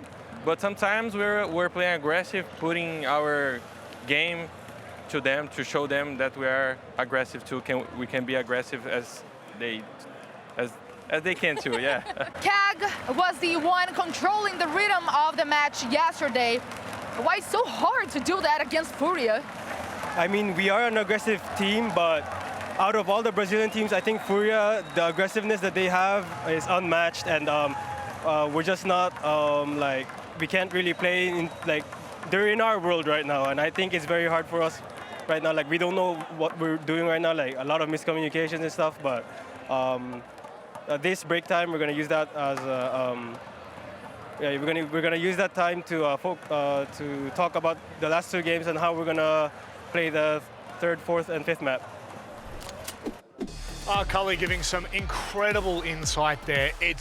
They're in Furia's world. It doesn't matter. It doesn't matter. They're stuck, Lax. That's not a good place to be in, to hear in that call in right there. I mean, you're not confident. You are literally letting Furia get into your head at this point. We're seeing it displayed here in their performance so far, but to say you're in Furia's world, that you're playing into their style of Siege, it's not looking good when you're going into map 3. I will commend the humility, obviously, from Arcoli and the rest of CAG to be able to say that. Obviously, they understand the weight of the position that they're in right now, and I think that's the only thing they feel right now is the weight of being on their first ever Grand Final main stage, the first time they've ever made it for their region. So there's so much pressure on them, not only as an APAC team, but for the players individually. And just being a player in that position, every player understands what it's like to have the stress, have the pressure, and they're going up against Furia, who's been playing amazing. I mean, when it comes down to the strategy, they're perfect. When it comes down to their playmaking, they're perfect. So it's so difficult for you to be in that headspace and to bring yourself out. You need a big play, you need big players, and you need big personalities inside the comm room to be able to talk to everybody, get everybody out of that drought so that you can pull yourselves out and hopefully go through to a map 4. This is just such a, I guess it's groundbreaking for CAG, yes, but for a lot of fans at home to see CAG in a position like this, we've never seen them put under this much pressure. We've never seen them on a main stage in a grand final. Hell, we've never seen any APAC team. It doesn't make a difference. They've made it all the way through all of the adversity, through all of the trials and tribulations. They're still here. And look, it's not like they're not competing. It's not like they're not in this. Yeah, I mean, remove all the stats, you know, for 1 second. Just focus on what got them here. That's the fundamentals that they have to play into because they are a strong team. They've showed everyone around the world that they can be the absolute best team here. It's just a matter of finding that. Like Fox was saying, whoever it is, whoever's going to step up into that role, doesn't have to be the IGL, doesn't have to be on Anatan. It can be anyone that can muster up the courage to bring everyone out that drought, bring out that slump, and start playing together. And we showed glimpses of that first map where they had everything in their hands, and then they just let it crumble. Now, Bank, I think that was a little more one-sided. Yes. But this team, by all means, I feel they have so much still left in the tank, they just have to get over that mindset. Even then, in Bank, they were getting opening kills. They just need to make sure that they're closing out rounds. That's their biggest issue. Don't let Furia's clutch ability affect you once you get that advantage, because the mental game, that's where CAG's losing it right now. The series stats are well and truly with CAG for opening picks, but Leo, how do Furia keep bringing this back? That's the story for me. Furia, they keep winning rounds when they're at a huge disadvantage. And we look at the very first round of that map, and it's exactly what will happen. They're attacking basement, and what do you notice here? KZ is completely isolated in garage. You've got 3 CAG players that know this. They've got the information with the echo, and they're gonna go and challenge him. One thing that no one, I think, has actually noticed, JV has a drone on site. JV knows 3 players are gonna go aggressive, and JV makes the call. Let's all commit to this. Let's go play even more aggressive. So when KZ on his drone sees 3 players go and fetch him, what do you see behind him? JV here to go and get a kill. What do you see after that? Nade rushing open space and dropping the hatch to get another trade potential. And what do you see later here? Philippox, who was dropped, is gonna go and take another gunfight. And what do you see behind that Fenrir? A drone from our player JV feeding information, a yellow ping on that player, and up there again, the right call from Felipox to go aggressive. He burns the Goyo canisters and shoots him. He then sends his green bees, and what do you notice here? It enables them to plant safely. The Goyo canister prevents Blackley from retaking. No more smoke here. And the green bees in main stairs prevent anyone from retaking either. The plant is down, and what do you see these guys doing? Position themselves perfectly once again. That's world champion caliber right there. Everyone is watching an entry point. Everyone is ready to trade each other. And so whenever they get into a gunfight position, Felipox wins it perfectly. JV wins it perfectly. These guys keep turning situations they should never win into winning rounds. And this is why these guys are one map away from being called the best team in the world again. And that's happening after a short break.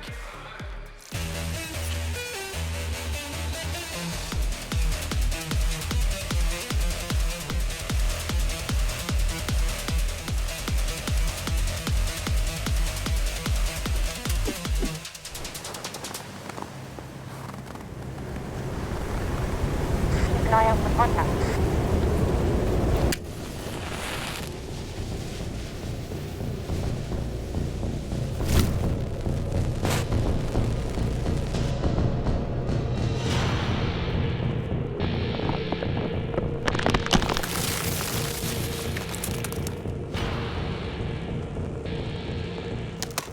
Available now.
We are back down with the crowd here in Rio de Janeiro with more Game Pass codes to give away. 3 months of Game Pass and exclusive items in CJX when it comes out. All these guys have got to do is answer a few questions. Maria, let's do this.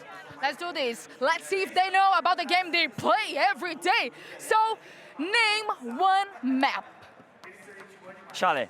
Woo! You got it. Now, name one operator from Rainbow Six Siege, of course. Traduzir. Termite. Right answer, termite.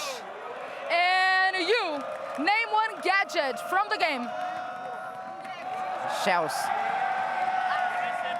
Essa que tem dois. The time, the clock. Carga térmica.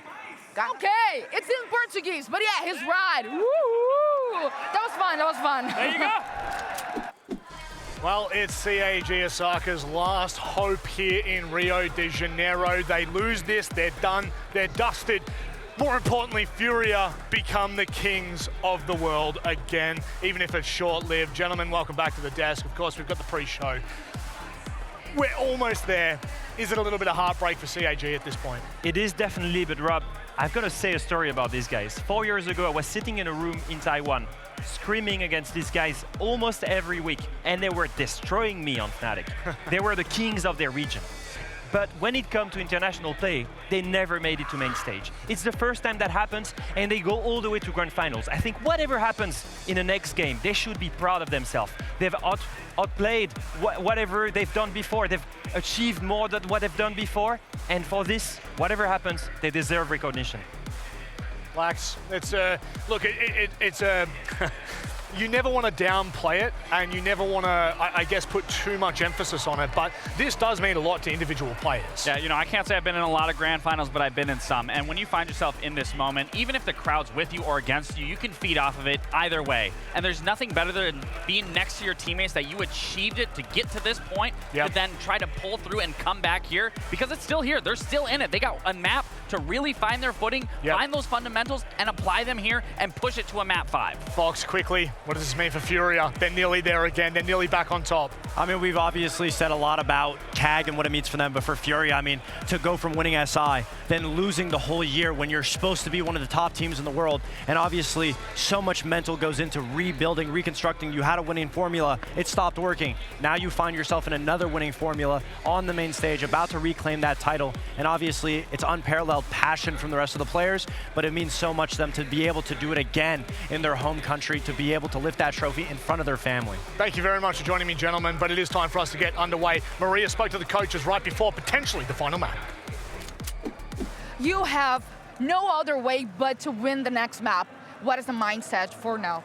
次のマップは勝つしかないですね。じゃあマインドセット、メンタルは何でしょうか？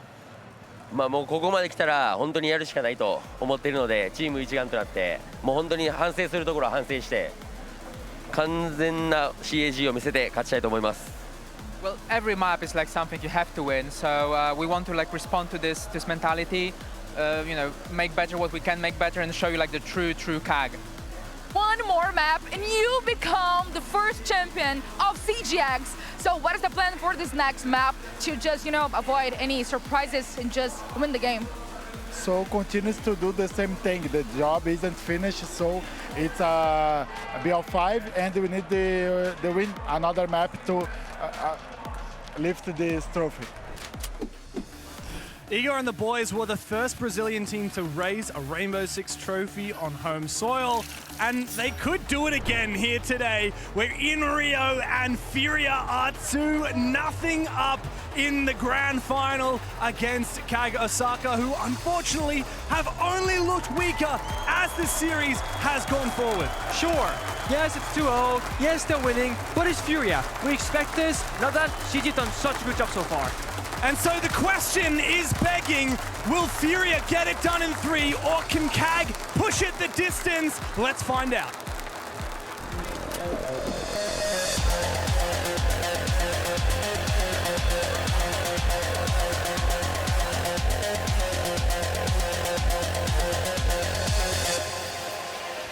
The goal for CAG was not to make the grand finals, but yet they find themselves right here, right now. Yes, they're down 0-2. That's not what's, you know, what they planned to happen, but it's where they find themselves. They should be proud. They should be happy to have done what they have done this tournament. And yes, the scoreline looks brutal, 7-4, 7-3, but it could be much closer than that. And dare I say it, CAG could and maybe should have won layer. And we've actually seen these teams play on Cafe before. At the 6th Invitational, Furia and CAG Osaka met. It was an 8-7, just barely edged out in favor of the former world champions. CAG absolutely have a chance here, especially on Cafe. Yeah, absolutely. It's a map that I pin as their #1 preference map out of all 9 of them, James. The one thing that I will say is that they absolutely love the map. However, Furia at this event have looked phenomenal on Cafe. And I will say it again, the new operator bands coming in, the way that they've been approaching it, they've been doing well in their defense, and they've got a very specific plan for that. as we will see it, they've gone away from it. They've gone to take away the Azami and the Montaigne. So they've stepped away from the Twitch and the Brava, the Azami and the Montaigne, the Grim and the Montaigne. They've stepped away from the Twitch and the Brava of old. Yeah. Interesting. I do like this because I think Monty is an operator that for the attackers could just really simplify the attack inside. Walk in piano, walk down the wide hallway, and just be very comfortable. It feels like to me the longer the series goes on for is Furia trying to make CAG as uncomfortable as possible on their attack inside, taking away all their comfy picks where energy can just kind of lead the charge, force them to more gunfight-oriented play or problem-solving utility. Yeah, and talk about comfort, it's not very comfortable at all playing on the attacker side of Cafe, a map where you have to spend the whole round repelling and outside windows, and frequently you're having to execute just to get your boots in the building.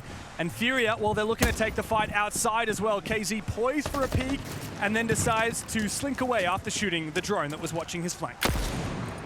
Kali being played, not all that common, but it can deal with the mirror windows, of course. You can shatter them with the gadget. They skip a thing out deployable shields, which there are 2 of in this round. So it comes down to Furia saying, we're going to put up all these obstacles, all these problems for you to solve, and unless you solve them all perfectly, you're not going to have a chance in this round. Well, that's the thing. There's 3 Rooney gates, 2 mirror windows, 2... Oh! 2 Echo drones and 2 shields as well that they've got to deal with, and the KZ that's going to be a thorn in the side of the attackers as they look to repel out there on Cafe. It's going to be brutal. CAG, I think the most important thing for me is that they need to have continuous progress in this round. If they stall now, we're not dealing with the 90 pixel shield inside piano, for example, then they cannot progress. Once they clear the shield, if they don't clear the mirror window and shatter it, they cannot progress. They need to make steady pace, and right now they're mostly stuck on the roof right now, just kind of mapping out what does the building actually look like on the interior. They see it, the echo, the shield, now they gotta deal with it. I feel like KZ here is going to be a big determining factor in the opening engagement. There it is. He's been looking for a fight the whole round.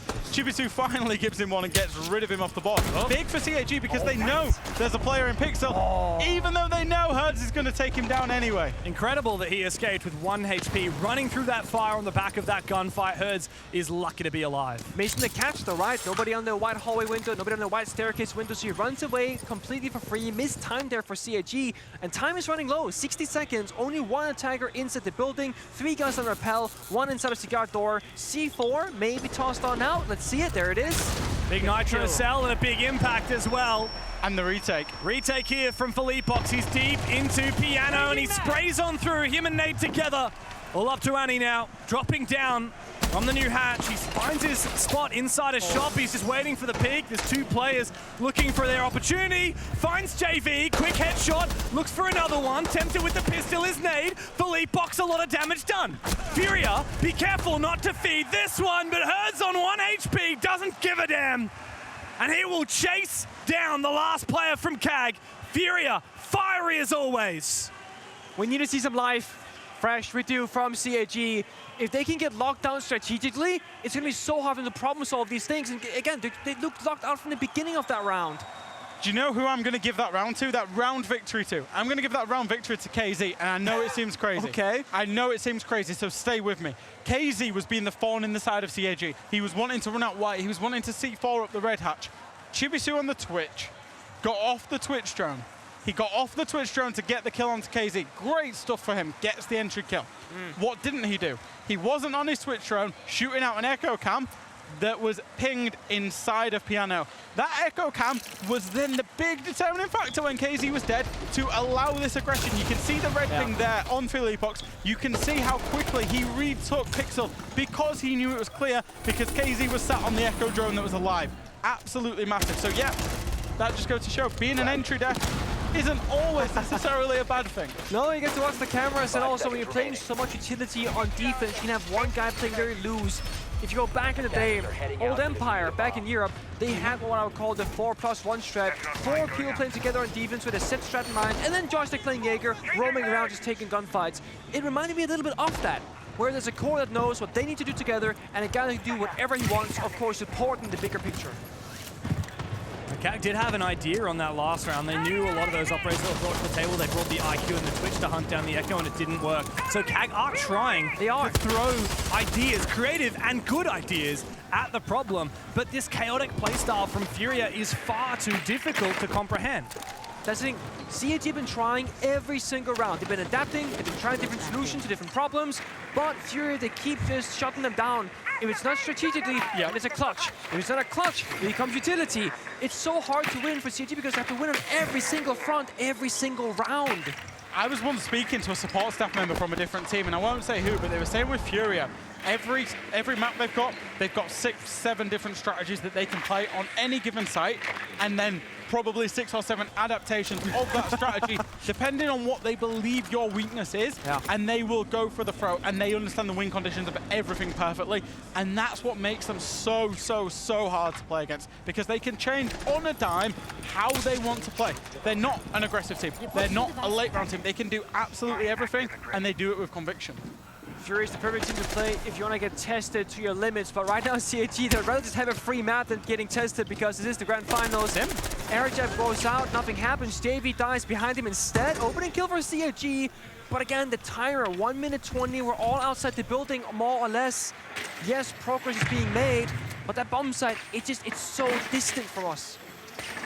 There's still so much util to clear on that bomb site. Both of the drones from the Brava were ineffective at clearing out those Banshees. The Twitch drones now, I believe both have been expended. And CAG, while they have the numbers, they don't have all the utility cleared, and they don't have any players ready to try and gain ground on the map. Meanwhile, KZ, as always, you said it, he's that 4+1. He goes deep, he looks for opportunities, and he's found one. Herds as well, upstairs. Thankfully for CAG, they've made the numbers even, and Arkuli has snuck into library here. Meanwhile, Blackray finding his kill. Felipox looking to hunt down Arkuli. And if he times this right, he could bring things back into Furia's favor. Got one player stuck in a corner. Look at that movement, there it is, sprints away, gets the freebie back to a 2-on-2. But they know now where these last 2 players are! Both of them finding kills! Chibisu, the last one, standing here for CAG. Felipox and Hertz, they don't need to make a move. They can go together! Chibisu will find one, but not the second! Furia maintain control on Cafe. Across the 23 rounds that we've played so far, Furia are -9 on entry. -9 on entry, yet 2-0 up in the maps, 2-0 up in the maps and 2-0 up in the round. Their ability to draw these rounds back, to bring these rounds back and to play out the situation, especially in the late rounds, keeps getting them over the line. It does. Again, another round CAG have lost from man advantage. And I gotta say, this in particular, how they go back to a 4v4, that Casey run out, that can be stopped in so many ways. The issue is top left, there's one drone left in the round with over 60 seconds to go. CAG had no information. The only intel operator they had left, you know, Anakin on a Blackbeard, for example, was on Repel, who then dies. You need to, when you get that opening kill, convert that into a round victory, into a round lead. And often CAG, they'll get that opening pick, not much happens, a gunfight occurs, and they either bet to even numbers or they fall behind. They really just gotta hold on. I think if CAG can go quicker in the early stage of the round, they can have a more comfortable mid to late stage. They'll have more time, they'll have more drones, and hopefully also more map control if they are successful. It's funny when you can have 80% of the round go your way, but that last 20% at the end where Furia keeps bringing out these 2v4s, the 3v5s, well then the scoreline is going to represent it, and I tell you what, that is not a way to kick it off for CAG. Opening kill technically for CAG? Technically, yeah.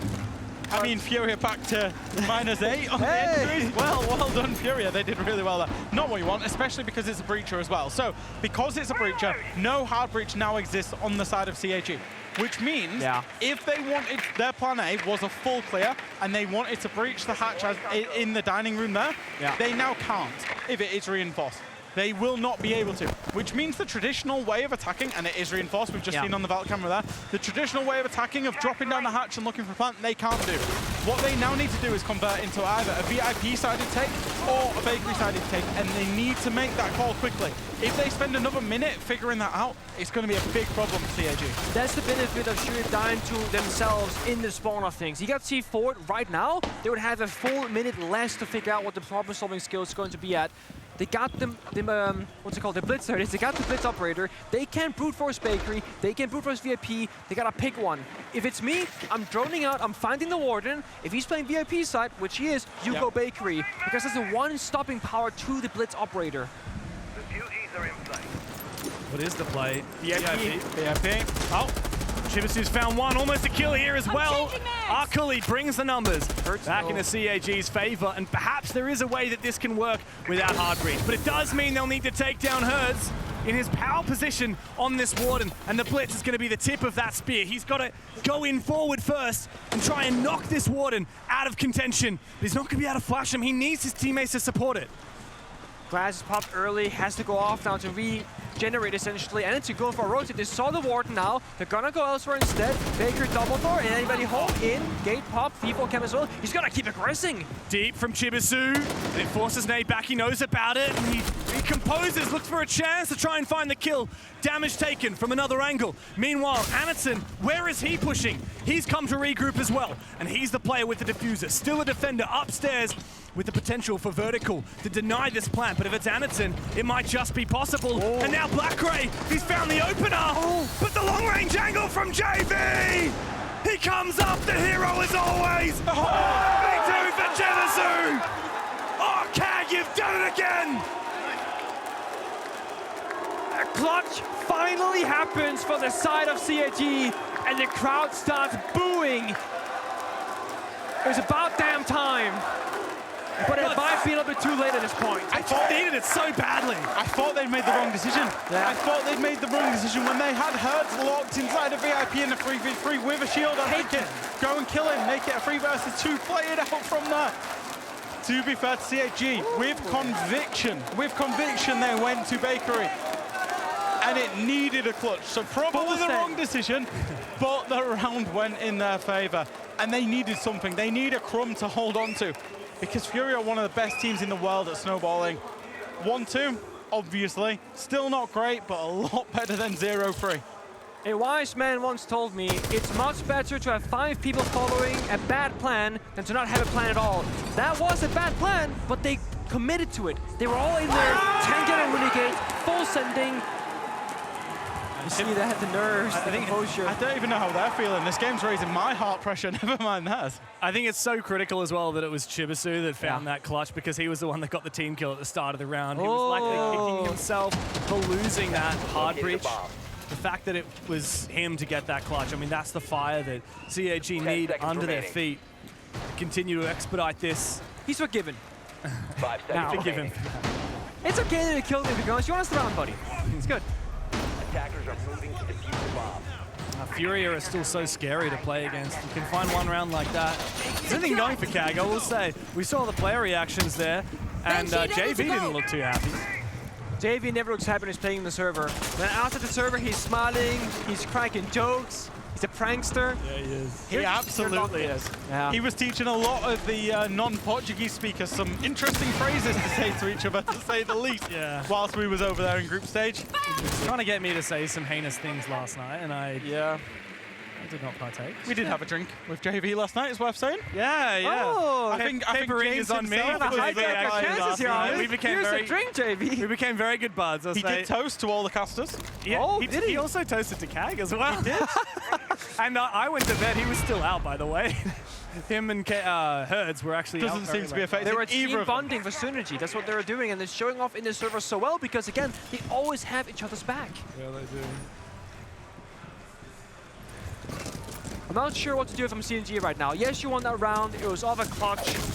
If that's what you need to win a single round on Cafe, it's going to be a long road ahead of you. Yeah. Good utility usage with the Twitch drone. Popping utility. They got the blind beard. Worth noting, the mirror was spent by CAG and the blitz by Furia. Feels like a half clear here. As long as they control Piano and control the hatch above train, they control the entrance into site, and they can play on that white window, on the dining room window, and then play for a plant. And that's how they're currently shaping up. Yeah, but again, opening kill to Furia now, 2 rounds in a row technically. Air tap going off, but a double flank up and below. Covers, trades his teammates perfectly.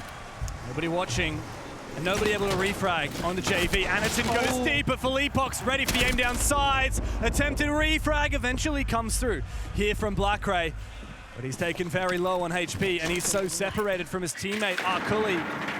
2 versus 3. I think Arkuli might have just seen that cross, or has JV just hidden? I believe he has. Arkuli doesn't seem aware of it. A lot of damage dealt to him. Eventually, the DMR proves true here for Arkuli. HP's so low that if either of these two players get into a gunfight, they probably die to 1 bullet, and we're getting to that late round. Obviously, Furia know what's coming now. They know that the attack is from train over, so they can play as such. Good use of the destructive elements there, though, to get rid of Blackray's position, to buy a little bit of time.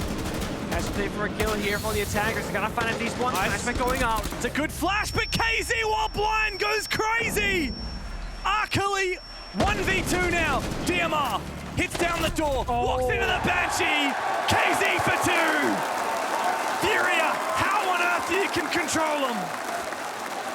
They, in my opinion, they really are the best team in the world at reading into what their opponent is going to do. I don't think CAG are being particularly great at masquerading the fact what they're going to do. They're not creating a lot of false pressure. They're not opening windows, doors, creating pressure on other sides of the map. As soon as Furia have a read that that's a half clear, they know they need to get rid of the player holding piano. They do that instantly, and then that's the trigger point. They flood, they flank, and they change the dynamics of the round completely. They control these rounds so well. And again, understanding what is worth for us as Team Furia. One guy tanks the air jab on top red cigar door, and then we got some of the basement player Purge walk up. They're happily taking a 1-for-1 kill there because they disrupt the plan and they pinch in the middle of the map, stopping it possibly execute later on. That half clear only works. It only works if the attackers can control the piano hatch, because you're trying to crouch through the fireplace. You can't do that if there's a defender on the hatch. And Furia realized that super quickly, played to stop that happening. That change, how many times are we going to say that CAG have been forced into plan B, C, D for whatever they're doing? Furia keep changing that dynamic because they're reading into it so early on. And now in a different setup again, utility, right? The castles, they are running, so we're going from a very fast-paced round where Furia, they're happily taking these gunfights to a utility setup with a little flare of a spawn peak as well. 2 rounds left in the half as well, putting the pressure on for CAG. Not many more chances. Wow. So close. Furia just pre-firing every single window, keeping CAG honest. That's the thing about cafes. If you do these aggressive mini plays, spawn peaks, etc., you can really slow down the attackers. Their spawn is quite far away. It can take you 10 seconds to get to the building, or 30, 40 seconds watching all those different windows. And again, they're applying pressure everywhere. It's gonna re-peak the gunfight even. Yeah, I mean, Shuri's scared. When you see KZ re-peaking you don't want to take that fight. Yeah, that's a bit of a story here, and KZ's also going to get healed up again. Go again. Furia, they're playing this dock to lean into these overpeaks, knowing full well it doesn't matter if they get lit up. It's smart. Keeps up the pressure while playing a shot again. The 4+1, he's on his lonesome downstairs. Meanwhile, CAG clearing utility, getting their first step on. Flashbang spam. Are they going to make a play here or what? No. Sophia stunning. The pixel and piano. No character to speak of. Plenty of grenades, but not in the right positions, perhaps? Slow from CAG. Still in the corner. Trying to bait the peek from Furia, and eventually the upside down repel from Chibisu. And Anaton's got his boots in the building. He's looking for one. The nade comes out. That's really nice. That will clear out the position. Is he able to find the kill as well? JV looks to not re-peek. He needs to dodge the C4s now, but he does have another nade. If he gets to the breach, the player is locked in barback storage. He can get that nade kill from Anaton. Here comes the C4 though. BP got grenaded out successfully, so the blind yellow ping is very outdated, and things are gonna miss, doing a little bit of damage, but he stays alive, very important. He has that piano information and the pressure, but who's helping him? Right now it's nobody. KC, maybe finding a nope. Playing that 4v5, wants to play numbers by going back up the right stairs instead. JV's also still in backstore and watching the position of the Blackbeard. Hey! Anaton's got no support. Where is the peak from the repel? Chibisu! That was on you! Shuri finally redeems them. It's all up to Nade. Blackrey and Arkuli still up, still with full HP. They hunt him down into the corner now. Pistol in hand. Pistol whipping the best he can. But the lock-in from CAG. They find their second round of attack here on Cafe with a long way still to go. That's a CAG round right there. Massive blunder into round victory. Probably the most convincing manpower round victory they've had in a while as well. How does Shimasu not peek from that window when his teammate died to the hallway? Hey, his job was to hold Casey downstairs. Okay, that was his job. It was Anderton who had to swing the hallway, okay? The perfect world, we help each other there, clear the hallway, hold the flank. They didn't go for it. I think I need to sit down. I know. You want a chair, James? I can go get you one for you. I'm good, thanks. We're all, I would say, Siege purists at heart. We want to see the team play aspects of this come out. Screw that. I want to see teams go crazy. Okay, you just want to see CAG win. You want to see APAC do it well, Jeff. But No again, comment. the team play there for CAG was abysmal. Yeah. Sharik managed to find a big double just following up on the chaos late round, and from there he went out, but absolutely crazy, because I don't think CAG deserved that round. The benefit there is that that's like the old style CAG where they full commit to quote-unquote the wrong play, but nobody backs out and gets cold feet. If Chibiusa goes, okay, we're losing our Black Beam, I'm gonna go back and drone, you lose the round. He keeps walking forward, boom, boom, 2 kills. It's not about what went wrong, it's about what you can do to make it right afterwards. 2-3 with a potential even half is great. CAG going 2-4, I was an expected outcome, if anything. Then it comes down to your defensive side. How good can you be there? But CAG, you are correct. I think the team play aspect right now looking much more lackluster than the first 2 maps. It's really funny how Siege works. It's really, really funny. There's a world where Furia have controlled and strategically won every round of their defense, and it could be 3-3 on the half. Yeah.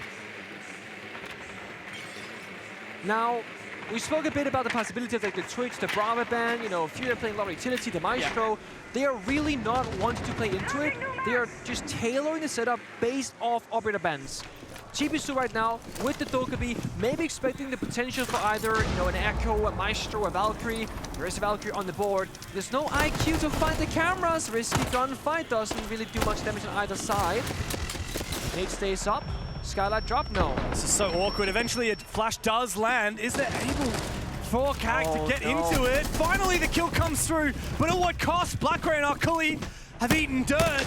Another kill now for JV. Desperation for Shuri and Anaton as the Blackbeard finally finds his second kill. What's happening right now? I mean, CAG are in the building. Okay, boots are down on the ground. But man disadvantage. Man disadvantage, top floor control is established. I'm sure if you gave Furia this option, 3 versus 2, but you give up the top floor, they would absolutely take it. Yeah. Sharif's now got 2 breaching charges left. Very, very important, because there will be players underneath vertical. If they can manage to find just 1 kill from the verticality, this is still a winnable round for CAG. Yeah. But if they try and execute 2 versus 3, especially with Blackbeard on that shield, it's going to be very, very difficult. Yeah, they're going to get flank, push too many sides all at once. You can't hold the white stairs, the red stairs, the site, the push in from site, assuming that you got reading side. Pillars as well, you just can't do it. So you need to level that man count. Gotta go fishing right now, and you got 50 seconds to do so. The vert pretty good, but timing, missed opportunity. Airdrop goes down, but at what cost? He's on the piano hatch, so I think it's opened up. There might be a way we can isolate this player of Philippox inside of mining, and then it's also, of course, the bomb site. This is a nasty position from Philippox, though. The feet holes are going to play into his advantage, and he's got Hertz to support him as well. Hertz might actually bait the push in from Shuri. The feet holes still playing in the favor of the player on the other side, but what is that from Anaton? Dropping straight into the chaos! And Philippox finds his kill! Furia continue this mayhem! CAG, despite their best efforts, cannot find another round! So hard getting drawn into a brawl with Furia, because you often come out getting knocked out, and that's exactly what happened to CAG. Do or die for CAG's defensive side, and or a testament to how good Furia can be on the attack. And reminder, attack has generally been what CAG has been good at this event. This is how they've got through. They significantly improved their attack win rate. Obviously, Furia, the best defensive team in the tournament. We've seen it there. Bans have started coming in. Yeah, there's a bang story on one side. The good old Asami and Castle going through. Yeah. Of course, Furia again want to open up the map, not give them any safe space, try and play those opening kills, and give CG less to hide behind. They really compounded the Furia with their bans. Like you say, as we get into it, we're going to see Azami and Castle. That's what you've just said. Now, think about how teams would play Azami Castle, particularly on Cafe. Yeah, all about piano, right? All about piano, particularly for those shop holds. Yeah. It's very much for that reason. Obviously, you can make Castle work on the basement bomb site. You can also make Azami work on the basement bomb site. But it's particularly for the cocktail bomb site and then the reading and the mining bomb site. Yeah. On the other side, it's Grim and Capital. That's not true. It's Grim and Blackbeard being removed from action. I personally am a huge fan of banning Grim on Cafe. There are so many soft floors, verticality. Now those red pinks, you're just going to be stuck in a corner with nowhere to go because the window repels, plus the guy shooting you. It's kind of like a Giga Deimos, because it's an AoE effect, of course. But I don't know if that's what Furia had in mind. You mentioned Furia's defenses, they can play the utility. Do they also have a style attack that you know of? Maybe, maybe not? No. I personally haven't seen a specific, like, that's Furia. I think it's just against, yeah, they scout out their opponents, yeah. I would watch out for Herds on the Nook here. I feel like Furia scents blood. I feel like Herds is being that 4+. We talked about it earlier with KZ. Oh, he's been pulsed. He is that 4+1, that free element. Oh, they've given Wait. He's not even going to know that they know. I don't think he knows that they know. No. Do you know that they know? I don't know if he knows that they know. He doesn't know that there's a hard wall there, and now he knows, and now they don't know that he knows. But we know that he doesn't know that. But Blackray knows. Perfect. That's nice. Hertz heard it though. Oh no, Hertz. He's got the one up here. Blackray in an awkward position. Anatson is the one to fall. Over fixating on this player. And CAG are going to be punished for it. This could be perfect. There's no way! No. Can this guy see through walls? Can he smell them from afar? He's got a built-in pulse gun on that weapon. What the hell? I don't care if you're pulse. I can feel your heart beating when the crowd is cheering for me. That's what Herd says. And now Furia, despite the heroics of their Nook player, they are down. And another one and KZ have fallen. Another one's going to go and have a look. Chibisu's going to go and have a look and see if he can fight Herds. Upstairs, though, action elsewhere. And off-camera, a two-man trade on both sides. Even numbers, though. I think CG okay with this. C4 in hand, looking for one. It's going to miss. Very much going the wide side. But IQ for the Valkyrie cameras. Bit of verticality, those soft breaching charges. Furia, they got all the tools to get the bombs under control, do the verticality, lock down the flanks, and go for a plant attempt. So CAG, there is a world where they gotta play a risky retake like smoke on white stairs. Is that a gap that I see? This is a cheeky position, nobody knows about it. Shuri whiffs his shots. Low HP on Nade. I do believe he knows where that came from, though. And now the drop downstairs. Still plenty of time to work with here. Furia have what they need to make this execute happen. And straight in they go. Sharif covered off. He missed his chance. Now Hertz has found his. Arkali up against the world. The plant going down. And the coverage is apt here from Furia. They're hunting for him. Philippox knows! And Hertz will close! Furia are 2 rounds away from raising another trophy on home soil. That felt like such a vital round. It felt like the round that Furia really sensed that they can put this fixture to bed. They get that attack, they snowball into it. And I will say, what a game that, you know, in the very first instance in that round, trying to get rid of the Hertz on the Nook, completely changing the dynamic. And it's the thing that Furia keep doing consistently. And I will say, for the most part, CAG, I think they've had a pretty cool mentality. I think they've understood the assignment. They've not let the pressure of the final get to them. Yeah. That was one of the rounds where you really felt that it did. Exactly. Anderton shooting through the soft floor into the hard wall, tripling up to try and get rid of Hertz. They wanted that advantage desperately. They actually lost the round by trying to chase it. And in a heartbreaking moment, Shuri whiffing the shot on his still standing IQ with the SMG-11. Yes. Doesn't get the kill, walks back down the staircase instead of advancing to bathroom, for example. Yes. Later on, when they push the bomb side, he has to retake up the staircase, and Philippox watching it, he dies. It's nervous. It's exactly. Nervous plays, ultimately. They're trying to overplay because everything they're trying so far, even though they've been, for the most part, doing the right thing, as you would expect from CAG's perspective, it's still not working, and now they're trying to overplay. They're trying to chase it back. This is where I fear they can taste the trophy. That's the grounds that they're on right now. And for some teams, I would say, they might start feeling like their risk assessment will change. Oh, we might lose if we, if they win this round, they're gonna make a comeback and I can't take a risk. Furia don't care. We've seen that. And I think them going into a grand finals against FaZe, making that comeback story, they know they just need to stay locked in and play their own style of Siege, and they will come out victorious because they know and they fully 100% believe that they are the best in the world. And no one can say that they aren't. Yes, FaZe, they won recently, but FaZe is not in the grand finals right now. It's Furia as always. It's testament to Furia as well. I think Leo mentioned this on the desk yesterday, actually.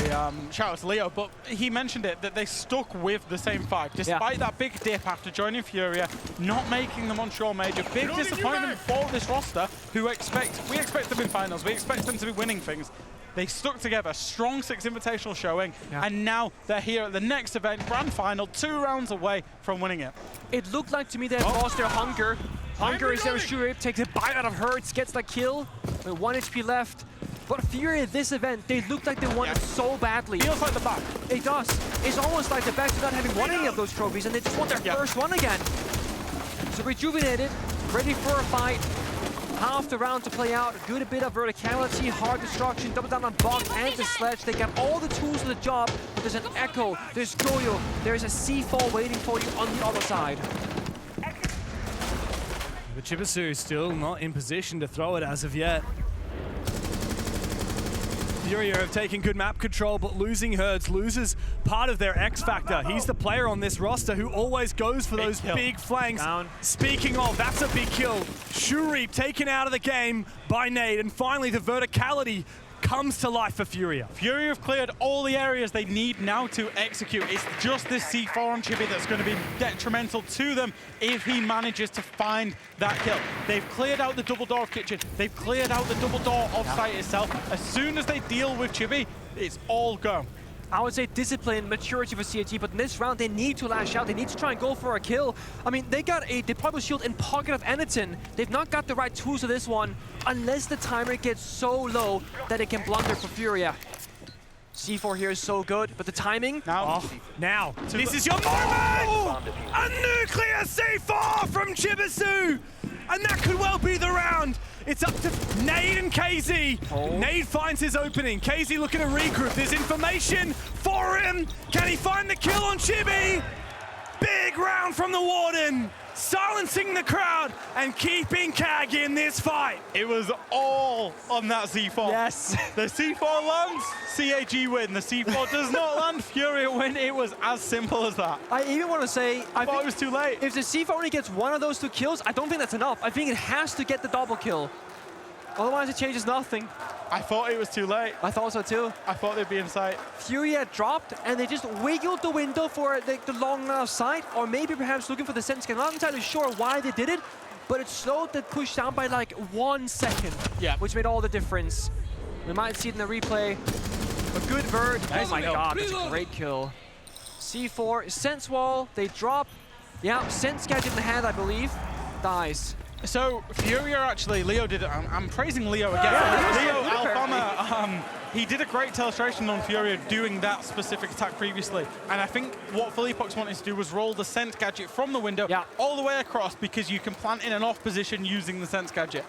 That extra half a second to a second that takes was enough for the C4 to land. And I guess in their head, they want to pop the sense wall, then watch the hands drop first, then get the second roly-poly. Otherwise, they show their cards ahead of time, right? Roly-poly. Roly-poly. I like it. Otherwise, you'd expect default plant. So they're gonna drop first, then throw it out, then jump over. Again, that's Furia not wanting to show CAG what their end goal is, whereas when we saw CAG in the attack, they didn't show us enough. You know, they're always like predictable. Look at the lineup here. Amaru, Ying, IQ, Dokubi. I'm looking at it. Screams set play. It does, and I think the post here is excellent for that, because it's not a static camera, it's moving information. Of course he's seen it, but it might change their approach to this, and it may be a window bang. Oh, 4! Ignite for himself. Nice idea. Hertz is lucky that he's playing that IQ, otherwise he wouldn't have seen that C4 coming. KZ though, in with the Candelas. 1, 2, 3, 4. Is it a bait? No, it's not, because Nade is upstairs. And yet he doesn't find anybody. Where is CAG? They don't know about Black Ray. They might hear it now. Hidden in the corner now, but his phone ringing along. Blackray just waiting for his moment, but nobody is giving it. He has a little love tap, but still nobody knows that he is still waiting here in Cocktail. These two players, like ship in the night, sail past. He still fails to find his kill. Not again. Here. CAG, Furia come to life in a 4v3. It rests on Akali's shoulders with this pulse down below. It's the different rounds, same blunder again. Wrong timing, doesn't get the kill. Now playing from the back foot, losing top floor control with a quick trade from Furia. And there's so much time to work with. Drones are coming out, flank watch being established. So much time, so much information from the side of Furia. They have lost their execute utility in the Ying. However, they do have a Dokkaebi call that's just going out now, and no defender has a C4 to deny anything apart from their guns. So they trade their execute operator for map control, for kills, for advantage. They're going to keep brute forcing it. 4v2, red pings in hand. They know where they are. So over here, Anaton is caught out. He's cornered, and they've cut him down. Akali, V4 for CAG. Furia, they know where he is. That's the first, but not the second! Furia are back in Brazil with a championship point before them. One more round. And Furia, since the side swap, they've not gone into this quietly or passively or slowly. They want the trophy. They want to get the kills. They're not being controlled. They want to show why they are the best in the world by winning the round, not by CAG losing it. And they've beaten some formidable opponents, even just to get here. Yes, they're against significantly weaker opposition in this final. Yes, it is David versus Goliath, favorite versus underdog. However, even just to get here, they had to beat out FaZe. They chose FaZe. In the draft show, they chose FaZe, eliminated the world champions just to make main stage. They then went on to beat Loud, formerly West Company Academy, main stage at 6 Invitational, 2-0. They then played W7N yesterday, major champions, rejuvenated with Palu, 2-0. And now they're on the verge. One more round of a 3-0 victory in a best-of-5 final against CAG OSAKA. It's always been about the grand finals of Furia from the very beginning. And I think picking FaZe when they did to advance for them and send them home was the most brainiac play you could ever make. It's risky, but you pretty much decide your fate, winning or losing the grand finals in that moment. Yeah, Norris nearly fell off his chair when he found out in that. He nearly fell off his chair. What are they doing? It was Giga Brain. Yeah. Of course, we say that knowing that Furia, they are here, but I don't doubt this. If FaZe had beaten Furia back then, it would have been FaZe in the grand finals in their stead, looking at this similar result. There's no doubt about it. Furia, what a year it's been. Sao Paulo seems like quite a long time ago when you realize February last year was over a year ago. And since then, it has been mediocrity. It has been complacency. And this team that is yet to bring home silverware under their new banner is finally within reach of yet another trophy. He's looking for it again. It's unexpected. Yeah, but it's gonna work. Surely he gets the kill. He's so strong. Oh, finds a second. He's gonna force the angle. And now he's stolen the side from CAG. A third kill goes begging, and Shuri can finally breathe a sigh of relief. But the sweat is running down his neck as Furia are beating the door down on CAG. A lot of pressure right now for CAG. You can tell they're not quite moving the server. They're standing still, waiting for something to happen. CAG cannot play scared. You have to be some sort of playmaking. They got in from the bomb side. They do have the Valkyrie cameras. They do have C4 in hand. In theory, CAG, they can bring this back if they need to, but that's not going to be the way to do it. Now, 2 Japanese players against 4 Brazilians. Everything on the line, static in their spots.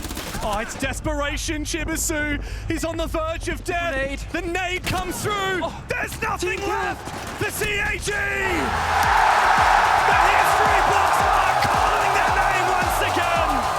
A new era of Siege dawns today, and Furia will be our vanguard. Their legacy has left paw prints across the globe, forged in Sao Paulo a year ago, only to be restored in Rio today. They sit atop the pantheon of our esports. Without a doubt, the best best team Siege may have ever seen. Such a dominant run, not just in the past, but also now in the present, and hopefully they'll continue this into the future. The best strategies, the best players, the best fraggers, the best minds. Keep going. The best coaches, the best support staff, and I dare say it because we're in Brazil, the best fans there behind them. Everybody, everything in this Furia setup has been going so well. They're finally, deservedly champions of Reload. And they made history when they won 2 majors, the first and only team to ever have done it. Then they went and won a grand final, brother against brother, a 5-mapper, a 6-1 comeback in Sao Paulo a year ago. And now they are the first team in history to win a championship on Siege X, and the first to play against an APAC team in a grand final. You see the emotions right there for CAG, not knowing, like having that stage experience. It's so many emotions you're bottling inside yourself. You can't be nervous, you can't be scared, you can't even be happy after one victory, like truly, because you need to control your emotions. When that final round is over, everything comes out. It's time. They know it all too well. They've done it so many times before. There is a trophy that needs to be lifted, and I can think of no one better to do it. Down to Ian on the stage.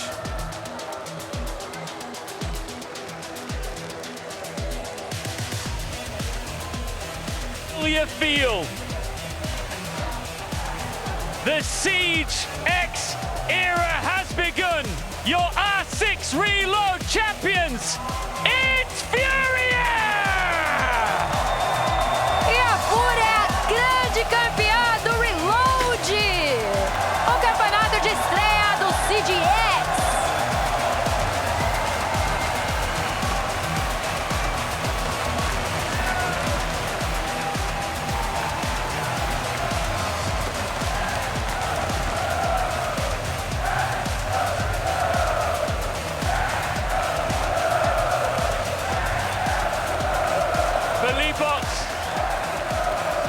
Wow, a dominant grand final, certainly one of the most dominant I've ever seen. A much different set of circumstances since you were last battling for silverware in Brazil. How did you get it done so quickly? They're a pretty good team, but we're playing a really good Siege today. I'm glad that we could keep the composure. In the last map, we were kind of nervous to close out, but we could keep the composure and get the win. Perfect. And after the 2024 Invitational, you were the team to beat, so you have to reinvent yourselves. You okay? And you did it. You reinvent yourselves. How was that process? Você pode responder em português, se você preferir. É que eu tava voando aqui. O que você pergunta? Depois do Invitational de 2024, vocês viraram o time a ser batido e vocês tiveram que se reinventar. E vocês conseguiram fazer isso. Como que foi esse processo de lá pra cá? Cara, então, muitas pessoas acham que pelo fato de a gente ter ganho 3 títulos, assim, a gente ia acomodar, mas não, muito diferente disso. A gente sempre queria estar lá de novo, prestigiando, estar lá no Major, qualquer campeonato. E a gente também abdicou de várias férias ano passado para estar trabalhando. A gente conseguiu quase no Invi, a gente sabia que o próximo a gente iria levar. E tá aqui, primeiro campeonato do CGX a gente conseguiu. Primeiro campeonato do CGX, primeiro campeonato de vocês na Fúria. Parabéns. Congratulations. Could you just translate a little bit there for our English audience, Nivi? Okay. He said that he was working so hard, the entire team was working so hard the past year. So now they did it. They have, how I said, they have to reinvent themselves. And after all of the trophies that they won. Finally, Philippox, are you back? Is this team back? And are we about to see Furia dominance for the next 12 months?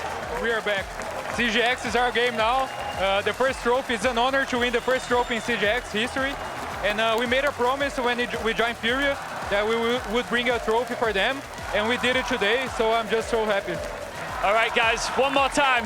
I want you to lift that trophy high in the air as this Brazilian crowd loves it. Your R6 Reload champions, it's Furia!